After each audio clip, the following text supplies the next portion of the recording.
स्वागत है आपका क्लोजिंग ट्रेड में। और बाजार में हो रहा है एक्सपायरी से जुड़ा हुआ उतार चढ़ाव वाला एक्शन को आगे बढ़ाएं उससे पहले देख लेते हैं कि आने वाले 1.5 घंटे के लिए इस मंथली एक्सपायरी के दिन के लिए बड़ी बातें क्या हैं इस समय। सबसे बड़ी बात एक्सपायरी का है दिन और सीमित दायरे में हो रहा है कारोबार, पर उस सीमित दायरे में देखिए कितना भारी उतार चढ़ाव आपको होते हुए दिखाए। सुबह बैंक्स कमजोर दिख रहे थे, निफ्टी मजबूत था। अब देखिए निफ्टी सपाट है, बैंक निफ्टी 125 अंक ऊपर है। सेंसेक्स पर आप हल्की बढ़त देख रहे हैं, पर 56,000 के नीचे ही है इस समय। निफ्टी बैंक जो 125 अंकों की ऊपर की गेंद दिखा रहा है 35,700 के करीब। इसमें सबसे बड़ा योगदान निजी बैंकों का आ रहा है, सबसे बड़ा सहारा प्राइवेट बैंक से ही आपको आते हुए दिखेगा। मेटल्स पिछले कुछ दिनों की तेजी थी, आज 1% कमजोर हैं। साथ ही पीएसयू स्टॉक्स, इंफ्रा, आईटी और ऑटो, इसमें भी आप बिकवाली देख रहे हैं, पर सामने आपको सपोर्ट आते हुए दिख रहा है एफएमसीजी से। और फाइनेंशियल स्टॉक्स यहां पर रखिए नजर, स्पेशली चुनिंदा एनबीएफसीज जहां पर अच्छी तेजी बन रही है। ग्लोबल मार्केट्स की बात करें तो वैसे तो 4 दिनों से माहौल ठीक ही है, 3 दिनों से नए रिकॉर्ड्स भी लगे हैं, पर आज डाउ फ्यूचर सपाट है। यूरोप में थोड़ी सी गिरावट है। जैक्सन होल की समिट आज शुरू होगी, वहां पर सभी की नजर बनी हुई है। तो एक्शन दोनों तरफ का आपको होते हुए दिख रहा है इस समय। निफ्टी एकदम सपाट, बैंक निफ्टी थोड़ी सी स्ट्रेंथ दिखाता हुआ। और निफ्टी की बात करें तो आप एचडीएफसी लाइफ पर रखिए नजर, सुबह से ही एक्टिव दिख रहा है, पर सबसे बड़ा जो सहारा इस समय निफ्टी को आते हुए दिख रहा है वो है रिलायंस इंडस्ट्रीज। 1.5% की तेजी बड़ा सहारा देते हुए। साथ ही आईसीआईसीआई बैंक में खरीदारी है, एचडीएफसी बैंक में खरीदारी, और इन दो दिग्गजों की वजह से आप देख रहे हैं कि निफ्टी बैंक निफ्टी दोनों पर अच्छा ट्रेंड बना हुआ है। कंजम्पशन स्टॉक्स में भी एक्शन है, एचयूएल और टाटा कंज्यूमर, ये दोनों स्टॉक्स आपको मूव दिखा रहे हैं। भारतीय एयरटेल फंड रेजिंग की खबर पर 3.5% नीचे है। और मेटल्स में आज है फिर से मुनाफा वसूली। Hindalco, Tata steel, JSW steel, यहां पर आपको सुस्ती दिख रही है। और मारुति पर रखिए नजर, लगातार कमजोरी दिखाता हुआ 6,600 के करीब अब आकर सपोर्ट लेने की कोशिश कर रहा है। आइए थोड़ी देर में अनिल जी से भी जानेंगे कि बाजार पर उनका क्या व्यू है और एक्सपायरी के लिए आपको कौन से लेवल्स पर रखनी है नजर। हमारे सारे एक्सपर्ट्स भी जुड़ने वाले हैं, पर उससे पहले जान लेते हैं कि आने वाले दिनों के लिए कौन से इवेंट्स हैं जो अहम रहेंगे बाजार के लिए, और साथ ही कुछ खबरों वाले शेयर्स भी। मानसी है हमारे साथ तैयार। मानसी, गुड आफ्टरनून, बताएं कौन से इवेंट्स पर है नजर। Good afternoon Deepanshu. एक तो मैकडोवेल होल्डिंग्स के नतीजों पर फोकस है आज के लिए। आज अदानी ग्रीन पूंजी जुटाने को लेकर बोर्ड बैठक कर रहे हैं, और आज से लेकर 28 अगस्त के बीच जो जैक्सन होल की समिट शुरू होने जा रही है, इस पर भी फोकस रहेगा। कल के इंपॉर्टेंट ट्रिगर्स, सितंबर सीरीज की शुरुआत, कल नई सीरीज की शुरुआत होती दिखेगी। वायदा बाजार में 10 कंपनियों की एंट्री होगी। MCX, Canfin Homes, Dixon Technologies, HAL, IEX, India Mart InterMesh, Ipca lab, Oracle Financial Services, Polycab और सिंजीन इंटरनेशनल, ये है लिस्ट जिनकी कल वायदा बाजार में एंट्री होती हुई दिखेगी। कल के ट्रिगर्स में औरोबिंदो फार्मा कल एक्स डिविडेंड ट्रेड होता दिखेगा, और 3i इंफोटेक कल बाजार बंद होने के बाद शेयर में कुछ समय के लिए ट्रेडिंग सस्पेंड होती हुई दिखेगी। कल की पूंजी जुटाने को लेकर कुछ कंपनियों में बोर्ड मीट्स हैं, पीएनबी, फिलिप्स कार्बन और रामकृष्ण फोर्जिंग्स, जिस पर फोकस रहेगा।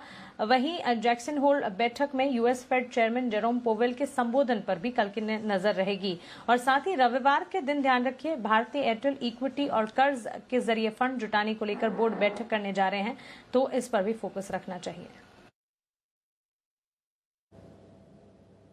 ओके, तो ये है आपके लिए कुछ अहम ट्रिगर्स जहां पर आपको रखनी है नजर। ढेरों एक्शन होने वाले हैं बाजार में। आइए वरुण भी है हमारे साथ तैयार। वरुण, बताएं आज के खबरों वाले शेयर्स कौन से हैं। Good afternoon. गुड आफ्टरनून दीप। तो खबरों में सबसे पहले तो हरिसन मलयालम के लिए हमने जो आपको खबर दी कि सरकार ने नोटिफिकेशन जारी कर दिया है, रबर गम बूट और रबर बूट पर बीआईएस नियम जो है उसकी अवधि को बढ़ाया गया है। कहीं ना कहीं इंपोर्ट पे लगाम लगाने के लिए कदम उठाया गया है, तो इसका इम्पैक्ट इस काउंटर पे देखने मिल रहा है। वोकार्ड एंटी बैक्टीरियल दवा के लिए इस कंपनी ने करार किया है।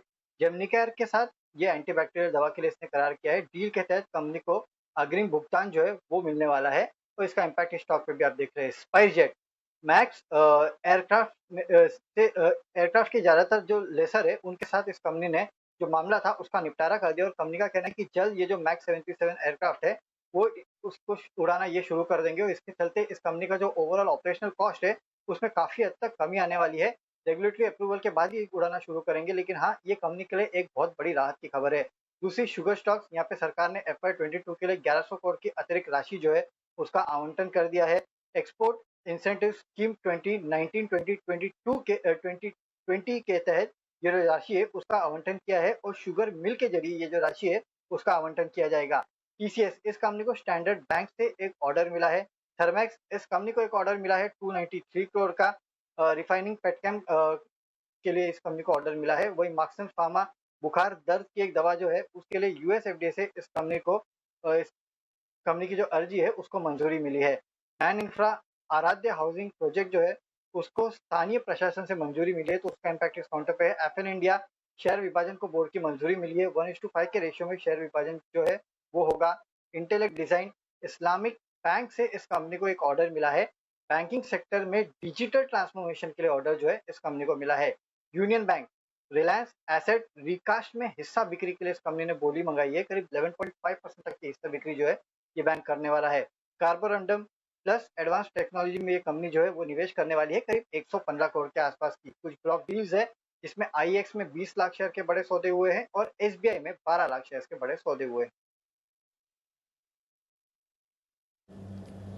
ओके, तो ये है आपके लिए कुछ खबरों वाले शेयर्स। बहुत सारे मिड कैप स्मॉल कैप्स में आज आप एक्शन देख रहे हैं। एक्सपायरी का दिन है तो इंडेक्स पर तो उतार चढ़ाव हो रहा है, पर आज ब्रॉडर मार्केट्स में भी आप पार्टिसिपेशन बनते हुए देख रहे हैं।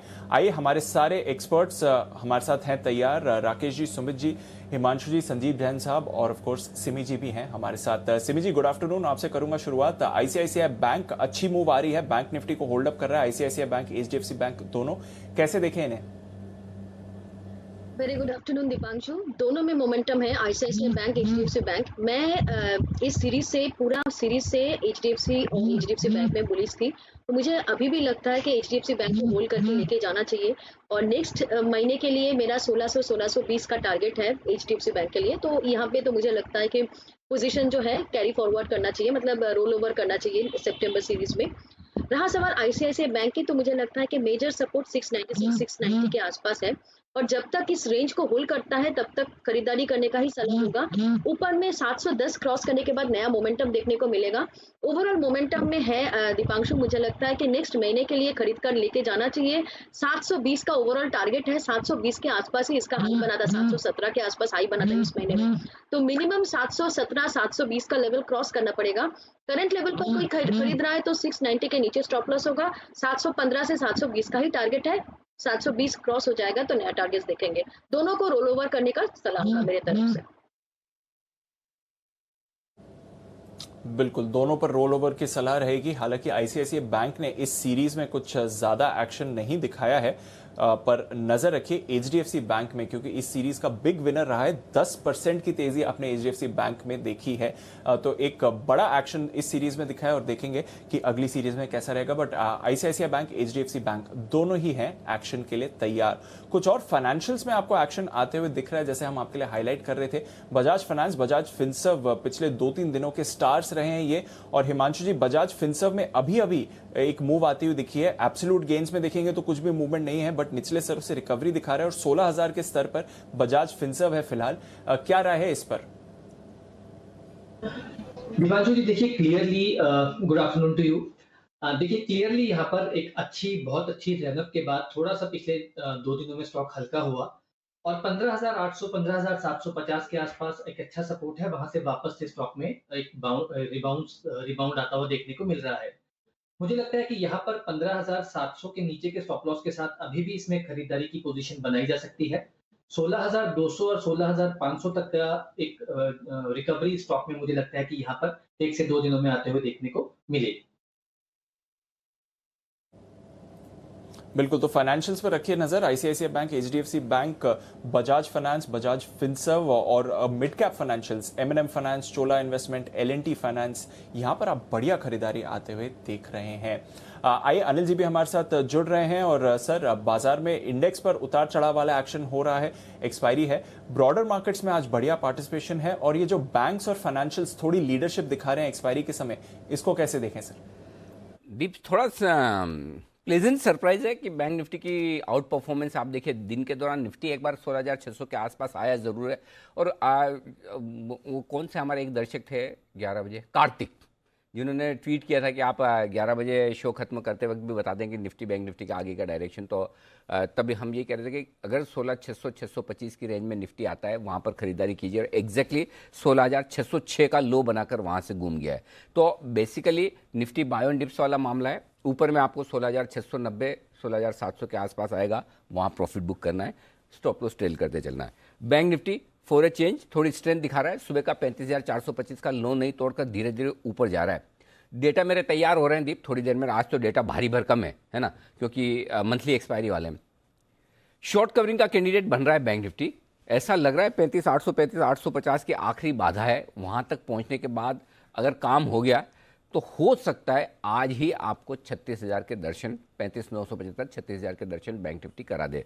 तो उसके लिए मुझे थोड़ा सा आपको टाइम और 5 मिनट का देना पड़ेगा, 10 मिनट का, मैं डेटा भी रेडी कर दूंगा। लेकिन ओवरऑल जो अब तक का ट्रेंड दिख रहा है, अच्छी बात यह कि निफ्टी को जो सपोर्ट चाहिए ऊपर बने रहने के लिए वो बैंक निफ्टी से आता हुआ दिख रहा है, और एक्सपायरी के दिन ये ज़्यादा काम कर रहा है। और देखिए शॉर्ट कवरिंग का मजा ही एक्सपायरी के दिन ही है, और शॉर्ट बैंक निफ्टी में ज़्यादा इसलिए भी है कि बैंक निफ्टी अब तक निफ्टी के मुकाबले में कमज़ोर रहा है। तो फोकस अब बचे हुए एक सवा घंटा, जो भी सवा घंटा बचा है, बैंक निफ्टी की चाल पे फोकस करिए। निफ्टी को थोड़ी देर के लिए छोड़ दीजिए, जो आप लेकर बैठे हैं उसे रखिए 16,600 के स्टॉप के साथ में, 16,590 के स्टॉप के साथ में, 16,680 16,700 की रेंज में, 16,715 की रेंज में, वहाँ पर धीरे धीरे बुक करिए। बैंक निफ्टी 35,800 के ऊपर अगर एक आपको ब्रेकआउट दे दे, वहाँ पर फोकस करिएगा। ये सिंपल दिख रहा है दीप अभी। चलिए, तो क्लियर है, ये राय है आपके लिए। इस समय बाजार पर एक्शन भरपूर है और थोड़ी देर में अनिल जी से स्ट्रैटेजी भी जानेंगे, डेटा रीडिंग क्या कहती है इस पर लेंगे डिटेल्स पर। तब तक कॉल से तैयार एक्सपर्ट्स की तरफ से पहला बिगुल सुमित जी के लिए, सुमित का सुपरहिट।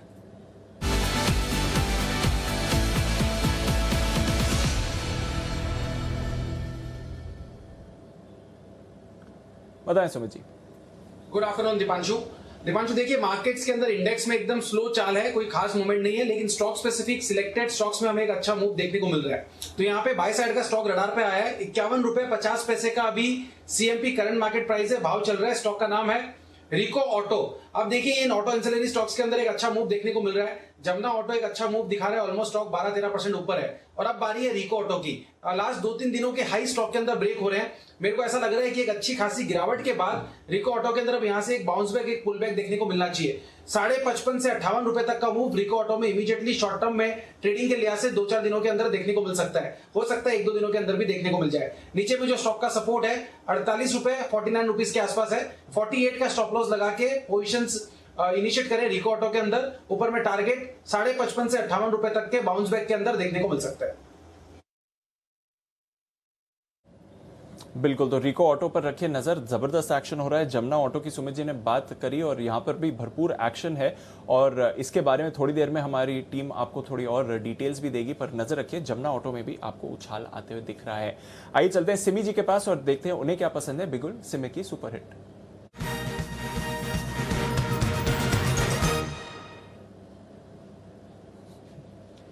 सिमी के नॉन स्टॉप शेयर, सिमी जी बताएं। दीपांशु, खरीदने का सलाह तो देना है, और खरीदना है जमुना ऑटो को। मैं सोच रही थी कि कहाँ है सुमित को नजर नहीं आया, ऐसा कैसे हो सकता है। फिर सुमित ने भी ले लिया नाम, जमुना ऑटो यहाँ से भागेगा, और ये भागेगा ऐसा। दीपांशु एक बार चार्ट देखो इसका, ये स्टॉक इस करेक्शन में पूरा 100 डेमा को टेस्ट किया है, उसके बाद रिकवरी आया है, 50 डेमा को क्रॉस किया है कल का सेशन में। आज ये 50 डेमा क्रॉस करके जो रिसेंट हाई अगस्त में बनाया है वो क्रॉस किया है। 91 के नीचे स्टॉप लॉस रहेगा। 93 के आसपास मैंने कॉल दिया है, 91 के नीचे ही मैं स्टॉप लॉस लगाने के लिए कहूंगी। और मेरा पहला टारगेट होगा 96, दूसरा होगा 99 और तीसरा होगा 105। 96, 99 और 105 ये तीनों टारगेट्स के लिए 91 का क्लोजिंग बेसिस पर स्टॉप लॉस फॉलो कीजिएगा और जमुना ऑटो को खरीद कर जाइए। ये स्टॉक आने वाला है, बहुत ही अच्छा टारगेट इसमें देखने को मिलना चाहिए। 110 का लेवल भी देखने को मिलना चाहिए। 5 से 7 ट्रेडिंग सेशन के लिए होल्ड कीजिए जमुना ऑटो को। बिल्कुल, तो जमुना ऑटो पर रखिए नजर, बढ़िया मूव इस पर आती हुई दिख रही है। सुमित जी के रेडार पर भी रहता है, सिमी जी के रेडार पर भी है, और जैन साहब के भी रेडार पर ये रह चुका है काउंटर। जैन साहब, जमुना ऑटो नजर डालिए। सिमी जी तो कह रही है आज ही सर्किट शायद लग सकता है और बड़े टारगेट्स निकल कर आ रहे हैं, आपकी क्या राय है? सिमी जी से कंप्लेंट है, मतलब ये ऑब्जेक्शन है कि सिर्फ सुमित जी का नाम लिया, जमुना ऑटो में हाथ उठा के आपने देख लिया और मुझे मैं बोला टॉस कीजिए प्लीज दैट जमुना ऑटो। देखिए ये मेरा ऐसा आइडिया था, ये मैं मतलब 60-70 रुपए से रेकमेंड कर रहे हैं, और नीचे बहुत आया था जब कोरोना काल था, ऑटो एंसिलरी स्टॉक्स नहीं चल रहे थे और बहुत बुरा गया, मतलब वन ऑफ माय मतलब स्लोएस्ट मूविंग पिक्स था। बट अब जिस तरीके से माहौल बना, और I am very much with Simi ji and Sumit ji की ये जिस तरीके का पैटर्न बनाया है और आज जिस तरीके का मूव दिया है, मुझे लगता है कि और ऑटो इंस्यूलेटरी स्टॉक्स में वैसे भी माहौल बनने वाला है, ऐसा मेरा मानना है, क्योंकि कुछ सरकार की जो पॉलिसीज है उनके बहुत बड़े बेनिफिशियरीज ये लोग रहेंगे। सो आई थिंक यहां से अब ये बहुत दिनों के बाद ये 85-90 के जो लेवल्स है उसको अच्छे से क्रॉस किया है एंड अच्छा सपोर्ट लेके बाउंस किया है। तो आई थिंक बिल्कुल जिन्होंने ले रखा वो बने रहे और यहां से आराम से 3 फिगर्स तो दिख ही जाएंगे। ओके, तो ये है आपके लिए जमुना ऑटो पर। जैन साहब को पसंद है, सिमी जी को पसंद है, सुमित जी भी इसके बारे में बात कर चुके हैं। क्लेम सब करेंगे क्योंकि हमारे सारे एक्सपर्ट्स के रेडार पर ये आपके लिए आते हुए दिखा है और लोअर लेवल से बात भी हुई है। अब ट्रिपल डिजिट स्टॉक की तैयारी दिख रही है, आज ही जबरदस्त उछाल इस पर आते हुए दिखा है। और कुछ और काउंटर्स जहां पर आपको बढ़िया उछाल आते हुए दिख रहा है, ये तो लीड कर ही रहा है। बालाजी एमाइंस, यहां पर भी अच्छी खरीदारी हो रही है। अगेन इस पर भी हमारे एक्सपर्ट्स की काफी बार राय आ चुकी है। जेएसडब्ल्यू एनर्जी पर आज सुबह हम बात कर रहे थे, 5% ऊपर ये भी है। जैन साहब, एफिल इंडिया पर कोई राय? वैसे तो सर्किट पर है तो आज का काम हो गया, बट 1:5 के स्टॉक स्प्लिट की भी खबर आती हुई दिखी है। क्या करना चाहिए इन्वेस्टर्स को जो ऑलरेडी स्टॉक को होल्ड करते हैं? और ये जो खबर आई है इसके बाद बेस भी बढ़ेगा, तो क्या फ्रेश एंट्री की भी एडवाइस देंगे जैन साहब? फ्रेश एंट्री की एडवाइस दी जा सकती है। जनरली मैं इन टाइप के स्टॉक्स में बहुत ज्यादा जो वैल्यूएशंस पे रहते हैं उनमें कम राय देता हूं। बट यस, एफएल इंडिया तो देखिए, एक तो राशन स्टॉक है तो मैं ये तो भूल ही नहीं सकता, हमारे कुणाल जी का राशन स्टॉक है और जबरदस्त कंपनी है। मुझे ये पास बोलते हैं इसको, प्लेटफॉर्म एज अ सर्विस। तो ये टाइप के स्टॉक्स बहुत कम होते हैं और एक यूनिक मॉडल है और ये कंज्यूमर इंटेलिजेंस प्लेटफॉर्म है, मोबाइल एडवर्टाइजिंग के थ्रू कस्टमर एक्विजिशन और ये सब करवाते हैं। तो ये तो आजकल यही चल रहा है। तो मेरे हिसाब से जहां पे FIIs, DIIs continuously stake increase कर रहे हैं, बहुत अच्छे कुछ नामचीने फंड्स भी इन्वॉल्व मतलब इसमें इन्वेस्टेड है, तो आई एम वेरी वेरी कॉन्फिडेंट। और रिटेल शेयर होल्डिंग कम होती जा रही है और काफी एक्विजिशंस कंपनी ने किए हैं, काफी इनऑर्गेनिकली भी ग्रो कर रही है। 50% 60% की कैगर है ग्रोथ की। तो मुझे लगता है ये आज तो काम हो गया और बहुत बड़ा करेक्शन 6000 के लेवल से 4000 रुपए तक आने के बाद और ये पॉजिटिव न्यूज भी आई है, तो मुझे लगता है सर्किट चलेगा और कल से बहुत लिक्विडिटी भी अब आगे आने वाले दिनों में बढ़ेगी। तो मेरे हिसाब से बिल्कुल इस स्टॉक को लेना चाहिए और जो लोग निवेशित हो बिल्कुल निवेशित रहें। आपके लिए राय, एफएल इंडिया 5% का ऊपरी सर्किट लगता हुआ स्टॉक स्प्लिट है। स्टॉक स्प्लिट के बाद स्टॉक अफोर्डेबल हो जाएगा ट्रेड करने के लिए आज से। लेकिन ढेर सारे अफोर्डेबल स्टॉक हैं आपके लिए, बताने के लिए तैयार है हिमांशु जी बिगुल, उनके लिए BTST का बताएं sir. Good afternoon to you Anil ji. Anil ji, जिस तरह की तेजी रियल एस्टेट स्टॉक्स में है और उससे जुड़े हुए सेक्टर्स में है, मुझे लगता है उन स्टॉक्स पर फोकस करना चाहिए। और एक ऐसा ही स्टॉक मेरे रडार पर आया है जो कि एक ऊपर लेवल से करेक्शन देने के बाद एक काफी अट्रैक्टिव लेवल्स पर है। स्टॉक का नाम है green ply. Anil ji, stock ने अपने 200 दिन के मूविंग एवरेज को रीटेस्ट किया है, सपोर्ट लेवल को, और वहां से एक शानदार रिकवरी, एक जबरदस्त बाइंग मोमेंटम बनता हुआ नजर आया है। यहां से रिस्क रिवॉर्ड ना केवल शॉर्ट टर्म के लिए आज या कल के लिए, बल्कि ओवरऑल पोजीशनल पर्सपेक्टिव से भी काफी अट्रैक्टिव है। 186 187 के आसपास करंट भाव है। 181 रुपए के स्टॉप लॉस के साथ यहाँ पे खरीदारी की सलाह है। 196 रुपए का पहला टारगेट, 204 रुपए का दूसरा टारगेट। BTST के तौर पर ग्रीन प्लाई को खरीदने की सलाह है और पोजिशनल तौर पर यहाँ पे 215 220 रुपए तक के भी टारगेट्स नियर टर्म में आते हुए देखने को मिल सकते हैं। ओके, तो ग्रीन प्लाई पर रखिए नजर। एक स्पाइक आपको काउंटर पर आते हुए दिख रहा है और अभी अभी एक ब्लॉक डील भी होती हुई दिखी है इस कंपनी में, जिसकी वजह से आप एक्शन देख रहे हैं। 60 लाख शेयर्स के कई सारे सौदे ग्रीन प्लाई में ही अभी होते हुए दिखे, तो बड़ी डील होती हुई दिख रही है और स्टॉक भी एक्शन में 6-6.5% ऊपर 200 के लेवल्स के लिए। अब हिमांशु जी इस पर आपको राय दे रहे हैं। आइए एक और काउंटर जहां पर करना है फोकस, वेल्सपन इंडिया। क्या चल रहा है इसमें, आइए जानते हैं मानसी के साथ। मानसी बताइए। बिल्कुल दीपांशु, देखिए वेल्सपन इंडिया कई सारे ग्रोथ के ट्रिगर्स आते हुए दिख रहे हैं। कंपनी के नतीजे जो ताज़ा हैं वो तो मजबूत थे ही, लेकिन ग्लोबली सबसे बड़ी होम टेक्सटाइल मैन्युफैक्चरिंग कंपनी साबित होती हुई वेल्सपन इंडिया दिख रही है। यूएस मार्केट में कंपनी की मजबूत पकड़ है। कंपनी हाल ही में फ्लोरिंग सेगमेंट में भी उतरी है। चाइना प्लस वन स्ट्रैटेजी का फायदा कंपनी के कारोबार को मिलता हुआ हम देख ही रहे हैं और यूएस के cotton based home textile import में भारत का योगदान जो है वो करीब यहाँ पर एक्सपोर्ट, इनफैक्ट भारत के एक्सपोर्ट का योगदान जो है वो करीब 50% है। अब यूएस की कंपनी का मार्केट शेयर अगर मैं बताऊं वेल्सपन इंडिया का, बेड लिनन वेल्सपन इंडिया में करीब यूएस में करीब 20% मार्केट शेयर है, वहीं बाथ लिनन में करीब 13% शेयर यहां पर बताया जा रहा है। होम टेक्सटाइल में कौन सी कंपनियां हैं, कौन से प्रोडक्ट्स हैं जो वेल्सपन इंडिया एक्सपोर्ट करती है? Bedsheet, pillow cases, blanket, terry towel, table cloth, carpet and drugs. Textile ही सिर्फ नाम सामने आता है जब वेल्सपन इंडिया की बात करते हैं, लेकिन जब इनके प्रोडक्ट्स की लाइन अगर देखें तो काफी ज्यादा वैरायटी है इनके प्रोडक्ट्स में, और अब क्योंकि फ्लोरिंग सेगमेंट में भी उतरी है, वहां से भी काफी ज्यादा आगे बढ़त या ग्रोथ के ट्रिगर्स देखने को मिल सकते हैं। कारोबार विस्तार के प्लान्स कंपनी के काफी दमदार है। FY22 में टॉप लाइन में 15% ग्रोथ का अनुमान कंपनी लगाकर चल रही है, और कारोबार विस्तार के लिए करीब 600 करोड़ का केपेक्स होने का यहां पर अनुमान लगाया जा रहा है। FY22 के अंत तक flooring, advance textile, home textiles को लेकर जो प्रोजेक्ट पाइपलाइन है वो प्रोजेक्ट्स पूरे होते हुए एक्सपेंशन प्लान्स जो हैं पूरे होते हुए दिखेंगे, और इसी का एक इम्पैक्ट है जो कि आने वाले सालों में भी दिखेगा।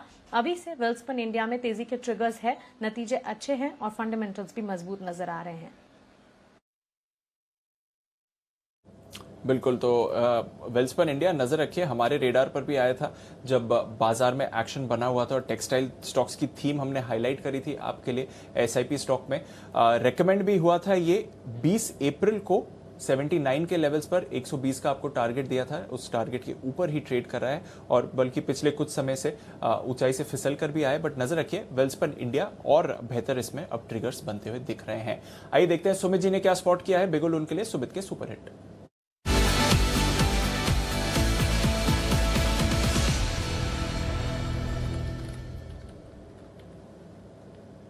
बताएं सुमित जी। दीपांशु, लास्ट टाइम जब मैंने कहा था कि ये स्टॉक में कुछ पक रहा है, there is something cooking in Britannia, अब वापस से वो स्टॉक रडार पे आया है। लास्ट टाइम जब कहा था उसके बाद 2-3 दिन के अंदर 300 से 400 पॉइंट का मूव देखने को मिला था। अब ब्रिटानिया में वापस से मूव आ रहा है। मेरे को ऐसा लग रहा है कि ब्रिटानिया इस बारी lifetime high levels break करने को तैयार है, और जल्दी ये 4000 के ऊपर सस्टेन करेगा और एक अच्छा खासा मूव दिखाएगा। 39.25 के आसपास स्टॉक अभी ट्रेड कर रहा है। मेरे को ऐसा लग रहा है कि जिस तरह की इसके अंदर कैंडल फॉर्म हो रही है डेली चार्ट के अंदर, ये 4000 का लेवल ब्रेक करने को तैयार है। 4000 का लेवल जैसे ही ब्रेक करेगा तो ब्रिटानिया ऊपर में 4050 से लेके 4200 रुपए तक के लेवल शॉर्ट टर्म में ट्रेडिंग के लिहाज से दिखाएगा। शॉर्ट टर्म में, लॉन्गर टर्म टाइम होराइजन में और भी ऊपर के लेवल देखने को मिलेंगे। 3810 इसके अंदर नीचे में सपोर्ट है। 3810 के स्टॉप लॉस से इसके अंदर खरीदारी करके चलने का सलाह रहेगा। 4050 और 4200 का टारगेट ऑप्शंस के जरिए भी इसके अंदर ट्रेड लिया जा सकता है। 3940 का कॉल यहाँ पे 120-121 पे ट्रेड कर रहा है, इसको लेने का सलाह रहेगा। 80 रुपए का नीचे में स्टॉप लॉस लगाएं, ऊपर में टारगेट 160 रुपए से लेके 175 रुपए तक के देखने को मिल सकते हैं 3940 के कॉल के अंदर, और स्पॉट लेवल के हिसाब से 4050 और 4200 तक के लेवल जल्दी शॉर्ट टर्म में देखने को मिलने चाहिए। ओके, तो यह है आपके लिए ब्रिटानिया पर खरीदारी की राय इस समय एक्शन में आ रहा है। अगर ब्रिटानिया एक्शन में आ रहा है तो एक बार जरा बॉम्बे बर्मा पर भी व्यू ले लेते हैं। सिमी जी, बॉम्बे बर्मा के चार्ट्स देखिए, 2% ऊपर ये काउंटर भी है इस समय। कुछ एक्शन बॉम्बे बर्मा में भी आ सकता है? बिल्कुल दीपांशु, कुछ दिन पहले आपने क्वेश्चन पूछा था, तब मैंने कहा था कि बहुत ही लोअर लेवल्स पर है एकदम, और डेली चार्ट देख के मैंने कॉन्फिडेंस नहीं दिखाया था। अब तो मुझे लगता है कि एक बॉटम शायद इसका बन चुका है। जब ये स्टॉक 1220 का रेंज क्रॉस करेगा, 1220-1230 के आसपास अब रेजिस्टेंस देख रही हूँ, 1220-30 के ऊपर जाएगा तो ये सीधा 1270 से 1300 का रेंज पहुंच सकता है। ओवरऑल अभी पूरा जो वीकनेस था नेगेटिव हो चुका है, मार्केट के साथ ये भी पार्टिसिपेट किया है। मुझे 1270 से 1300 का टारगेट मुझे लगता है कि बहुत ही शॉर्ट टर्म में देखने को मिलना चाहिए। तो ओवरऑल अभी जिन्होंने उस दिन लिया था उनको तो मैं होल्ड करने का सलाह दे रही हूँ, और अभी जिनको अभी करंट लेवल पर इच्छा है तो उनके लिए 1175 से 1180 का स्टॉप लॉस सजेस्ट करूंगी, और 1270 से 1300 का टारगेट होगा शॉर्ट टर्म में। ओके, तो 1270 से 1300 के टारगेट के लिए बॉम्बे बर्मा पर रखिए नजर। ब्रिटानिया, बॉम्बे बर्मा दोनों ही आपको एक्शन में आते हुए दिख रहे हैं। अभी अभी फ्रेश खरीदारी बॉम्बे बर्मा की चार्ट्स में भी आती हुई दिखी है। डिक्सन टेक, इस पर भी एक राय लेना चाहूंगा मैं, जिस तरह से एक्शन बन रहा है। बंसल जी, जरा डिक्सन टेक के चार्ट्स देखें, वापस 4000 के लेवल पर आ रहा है, 4.5% ऊपर इस समय। चार्ट्स पर राय सर।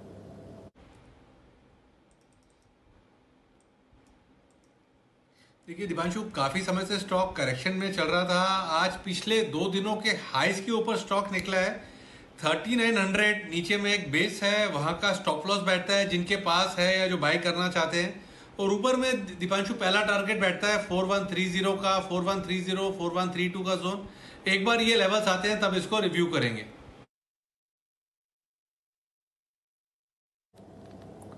ओके, तो ये है आपके लिए डिक्सन टेक, वायदा कारोबार का हिस्सा भी होने वाला है। 10 स्टॉक्स कल से वायदा कारोबार का हिस्सा होंगे और ज्यादातर ऐसे काउंटर्स में आज आप बढ़िया तेजी बनते हुए देख रहे हैं। डिक्सन टेक आगे है इस समय 4.5% पर। IEX पर रखिए नजर, MCX पर भी आप थोड़ा एक्शन बनते हुए दिख रहे हैं। सिंजीन ये भी वायदा कारोबार का हिस्सा बनेगा और इन सारे स्टॉक्स में इस समय तेजी का माहौल बना हुआ है। एक स्टॉक जो पिछले 3 दिनों से अपर सर्किट पर लगा हुआ है, पर कल क्लोजिंग के बाद शायद आपको मौका नहीं मिलेगा थोड़े टाइम तक इस स्टॉक में ट्रेड करने के लिए। 3i इंफोटेक क्या होने वाला है कल क्लोजिंग के बाद, क्यों हो रहा है ऐसा, और इसके बाद आने वाले समय में क्या होगा कंपनी में, स्टॉक में, आइए जानते हैं। देवांशी है हमारे साथ तैयार। देवांशी बताइए। बिल्कुल दीपांशु, आप देखिए ये काफी इंटरेस्टिंग स्टॉक बनता हुआ दिख रहा है। पिछले 3 दिनों से लगातार अपर सर्किट में ये स्टॉक फ्रीज होता हुआ दिख रहा है और वो इसलिए क्योंकि 30 अगस्त से यानी कि कल के क्लोजिंग के बाद से ये स्टॉक डीलिस्ट हो जाएगा। हालांकि जो डीलिस्टिंग है वो टेम्पररी है, वापस से कुछ समय में ये स्टॉक रीलिस्ट भी होता हुआ दिखेगा एक बार फिर। लेकिन मैं आपको बता दूं कि जो रीलिस्टिंग की डेट्स हैं वो अभी तक सामने आती हुई नहीं दिखी है, लेकिन 30 अगस्त को ये स्टॉक डीलिस्ट जरूर होता हुआ दिखेगा। इसके साथ ही ये जो ओवरऑल रिस्ट्रक्चरिंग कंपनी करती हुई दिख रही है डीलिस्टिंग के बाद, वो मैं आपको समझा देती हूँ। ये जो स्कीम ऑफ अरेंजमेंट है उसमें फिलहाल आपकी जो फेस वैल्यू है शेयर की वो 10 रुपए है, वो कम होकर 1 रुपया हो जाएगी। यानी कि कैपिटल रिडक्शन कंपनी करने की योजना कर रही है। 90% का कैपिटल रिडक्शन होगा, वो इसलिए क्योंकि आपका 10 रुपए की जो फेस वैल्यू है वो कम होकर 1 रुपये हो जाएगी। उसके बाद जो उनके टोटल शेयर्स हैं वो कंपनी कंसोलिडेट करेगी और हर 10 शेयर के कंपैरिजन में आपको 1 शेयर एलोकेट किया जाएगा, उसकी फेस वैल्यू 10 रुपए होगी। यानी कि अगर आपके पास 100 शेयर्स हैं तो आपको 10 शेयर्स मिल जाएंगे 10 रुपए के भाव पे। इन शॉर्ट आपका कैपिटल रिडक्शन जो है वो 90% हो जाएगा। अब जितने भी निवेशक हैं वो इस पर इसीलिए बुलिश हैं क्योंकि कंपनी ने काफी बड़े स्टेटमेंट्स दिए थे। इनका कहना है कि 2030 तक कंपनी बड़ी आय यहाँ पे कमाना चाहती है। करीब $1 बिलियन तक की आय का लक्ष्य है कंपनी का। साथ ही कंपनी लगातार डेट फ्री होने की कोशिश कर रही थी और हाल ही में कंपनी ने अपनी एक सब्सिडरी बेची थी। इसके साथ ही कंपनी डेट फ्री हो चुकी है, तो लोग यही मान के चल रहे हैं कि जब भी रीलिस्टिंग होती हुई दिखेगी इस शेयर में काफ़ी ज़्यादा वैल्यू होगी, बड़ा उछाल आता हुआ दिखेगा और हर निवेशक इसको रुचि सोया से कंपेयर करता हुआ दिख रहा है। लेकिन काफ़ी रेड फ्लैग्स भी हैं, काफ़ी रिस्क है। मैं आपको सबसे पहले बता दूं कि जो CFO हैं इन्होंने हाल ही में यहाँ से रिजाइन किया था। 16 सितंबर उनकी आखिरी डेट होगी। इसके साथ ही आप देखिए 90% का ऑलरेडी रिडक्शन होता हुआ दिख रहा है आपकी कैपिटल में।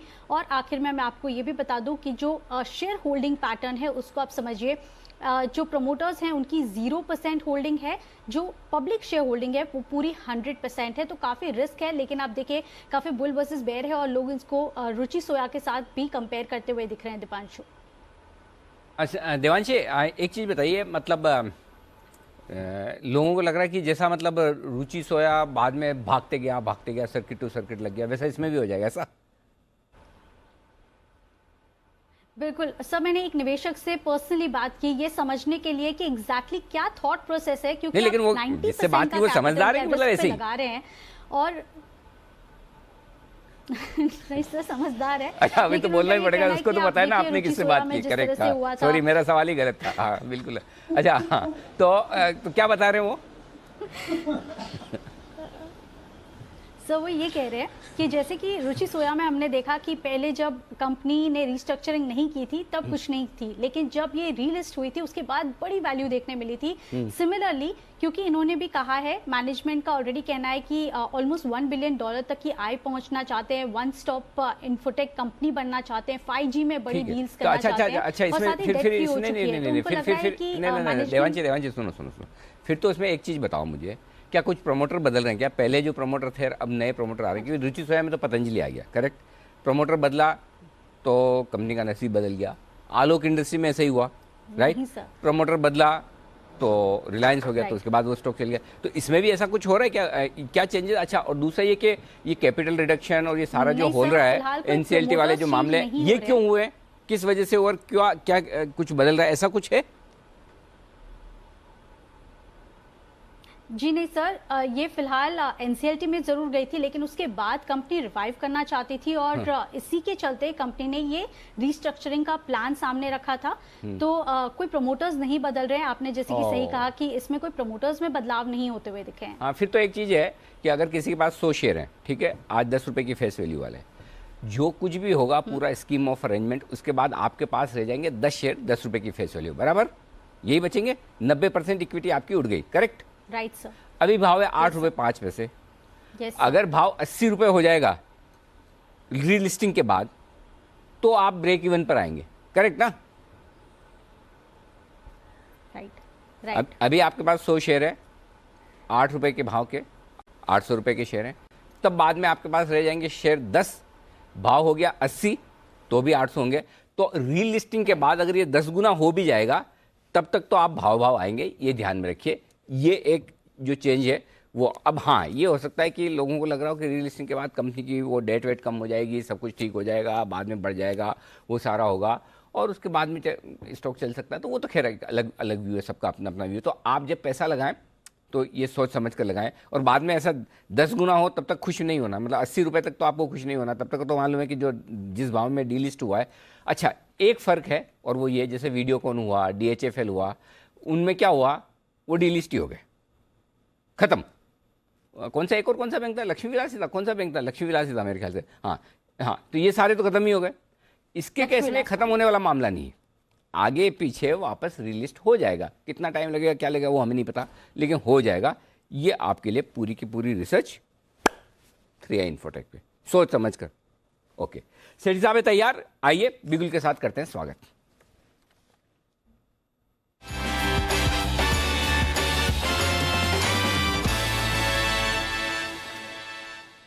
बताएं सेठी साहब, क्या है आज इरादा?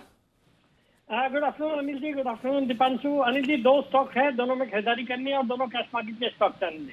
आजकल एफएनओ वाले स्टॉक से कुछ दुश्मनी है, प्यार कम हो गया है क्या, मतलब आजकल? नहीं अनिल जी, बहुत वोलेटाइल है एफएनओ वाले स्टॉक, आज चलते हैं फिर कल चलते नहीं है, ऐसे कोई सेक्युलर अप ट्रेंड किसी एक स्टॉक या एक सेक्टर में नजर नहीं आता है। और फिर आज तो एफएनओ की एक्सपायरी है, तो वैसे भी वोलेटाइल रहेंगे अभी से बाजार टुवर्ड द क्लोज। तो मुझे लगता है कि एफएनओ से अभी थोड़ा रिटेल निवेशकों को एक बार दूरी रहना चाहिए। तो वैसे भी आपका ऐसा हाथ जमा हुआ है कैश के स्टॉक में, सुबह से वो देखो हिंद रेक्टिफायर क्या गजब भागा है कल वाला आपका स्टॉक, द्वारिकेश भी हिली गया, थोड़ा बहुत ऊपर आई गया है, तो बढ़िया, एकदम परफेक्ट है। सेठी साहब के स्टॉक 2 से 5 दिन लगाते हैं, ये मैंने नोटिस किया है, और कुछ सेम डे अगले दिन सुबह तक टारगेट हिट, तो बहुत ही बढ़िया टारगेट्स वाले स्टॉक्स। बताएं सेठी साहब आज का पहला शेयर।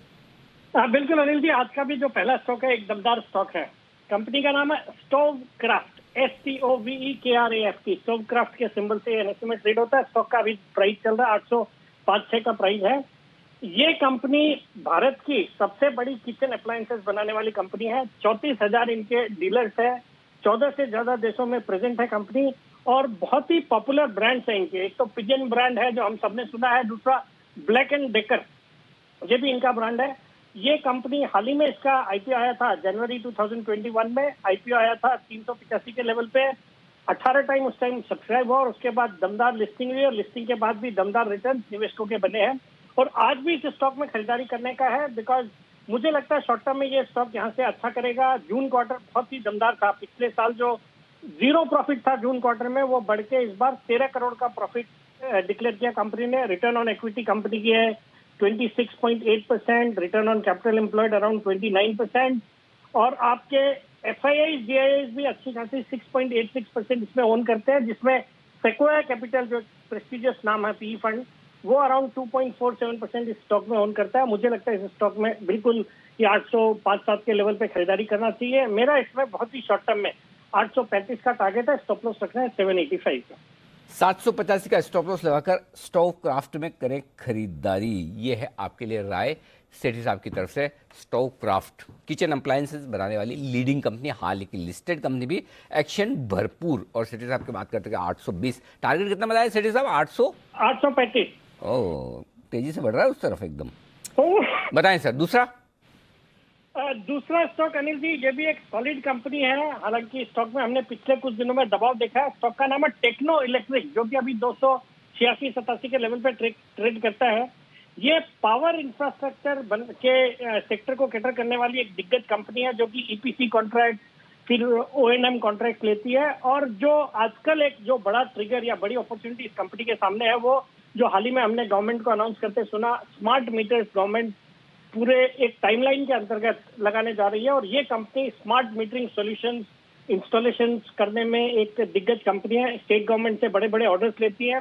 अभी देखेंगे तो इसकी बहुत ही जबरदस्त एक 2,500 करोड़ की ऑर्डर बुक है। बाकी फंडामेंटली एक सॉलिड कंपनी है, ऑपरेटिंग प्रॉफिट मार्जिन है 27%, डेट जीरो डेट कंपनी है, स्ट्रॉन्ग रेशियोज है। और जून क्वार्टर में बहुत ही दमदार नतीजे थे, 45 करोड़ का पैट था जो कि पिछले साल 34 करोड़ का था। और अगर क्वार्टर ऑन क्वार्टर भी देखेंगे तो मार्च क्वार्टर के 12 करोड़ के सामने 45 करोड़ का पैट रिपोर्ट किया था जून क्वार्टर में। और प्रोमोटर्स की अच्छी खासी 60% की हिस्सेदारी है, कोई शेयर्स प्लेज नहीं है। और एफआईआई डीआई जिसमें अनिल जी 33.16% स्टेक ओन करते हैं, जो कि उन्होंने हर क्वार्टर में अपनी हिस्सेदारी बढ़ाई है। मार्च क्वार्टर में देख रहा था वहां पे इनकी हिस्सेदारी थी 31.98%, जो बढ़ के जून क्वार्टर में आई है 33.16%। और सब नामी गिरामी म्यूचुअल फंड्स जैसे Kotak, SBI, HDFC, DSP, L&T, Franklin, HDFC life सब इसमें स्टेक ओन करते हैं। तो एक सॉलिड कंपनी है, इसको इन लेवल्स पे खरीदे। मेरा इसमें शॉर्ट टर्म का टारगेट है 310 रुपए का, स्टॉप लॉस रखना है 275। 275 का स्टॉप लॉस लगाकर यहाँ पर करें खरीदारी। टेक्नो इलेक्ट्रिक ये है वो कंपनी जहाँ पर तेजी बनने के पूरे आसार सेठी साहब को नजर आ रहे हैं। सेठी साहब आप हमारे साथ बने रहिए। एक मिनट, मुझे जैन साहब और कुणाल जी, राकेश जी वगैरह सबसे एक सवाल पूछना है। जैन साहब को आज सुबह, कल, आज या कल की बात, कब जबरदस्त स्टॉक, जैन साहब जबरदस्त स्टॉक वाला सुबह था या हाँ आज सुबह था ना? बिल्कुल बिल्कुल, आज सुबह था, जबरदस्त, बेहतरीन, शानदार। करेक्ट। ऐसे ही सेठी साहब क्या बोलते हैं जब सेठी साहब से कोई भी सवाल पूछा जाए या उसका जब जवाब देते तो कुछ आइडिया? नहीं, एक जबरदस्त कंपनी लाया हूं अनिल जी। नहीं, गलत जवाब। बंसल जी?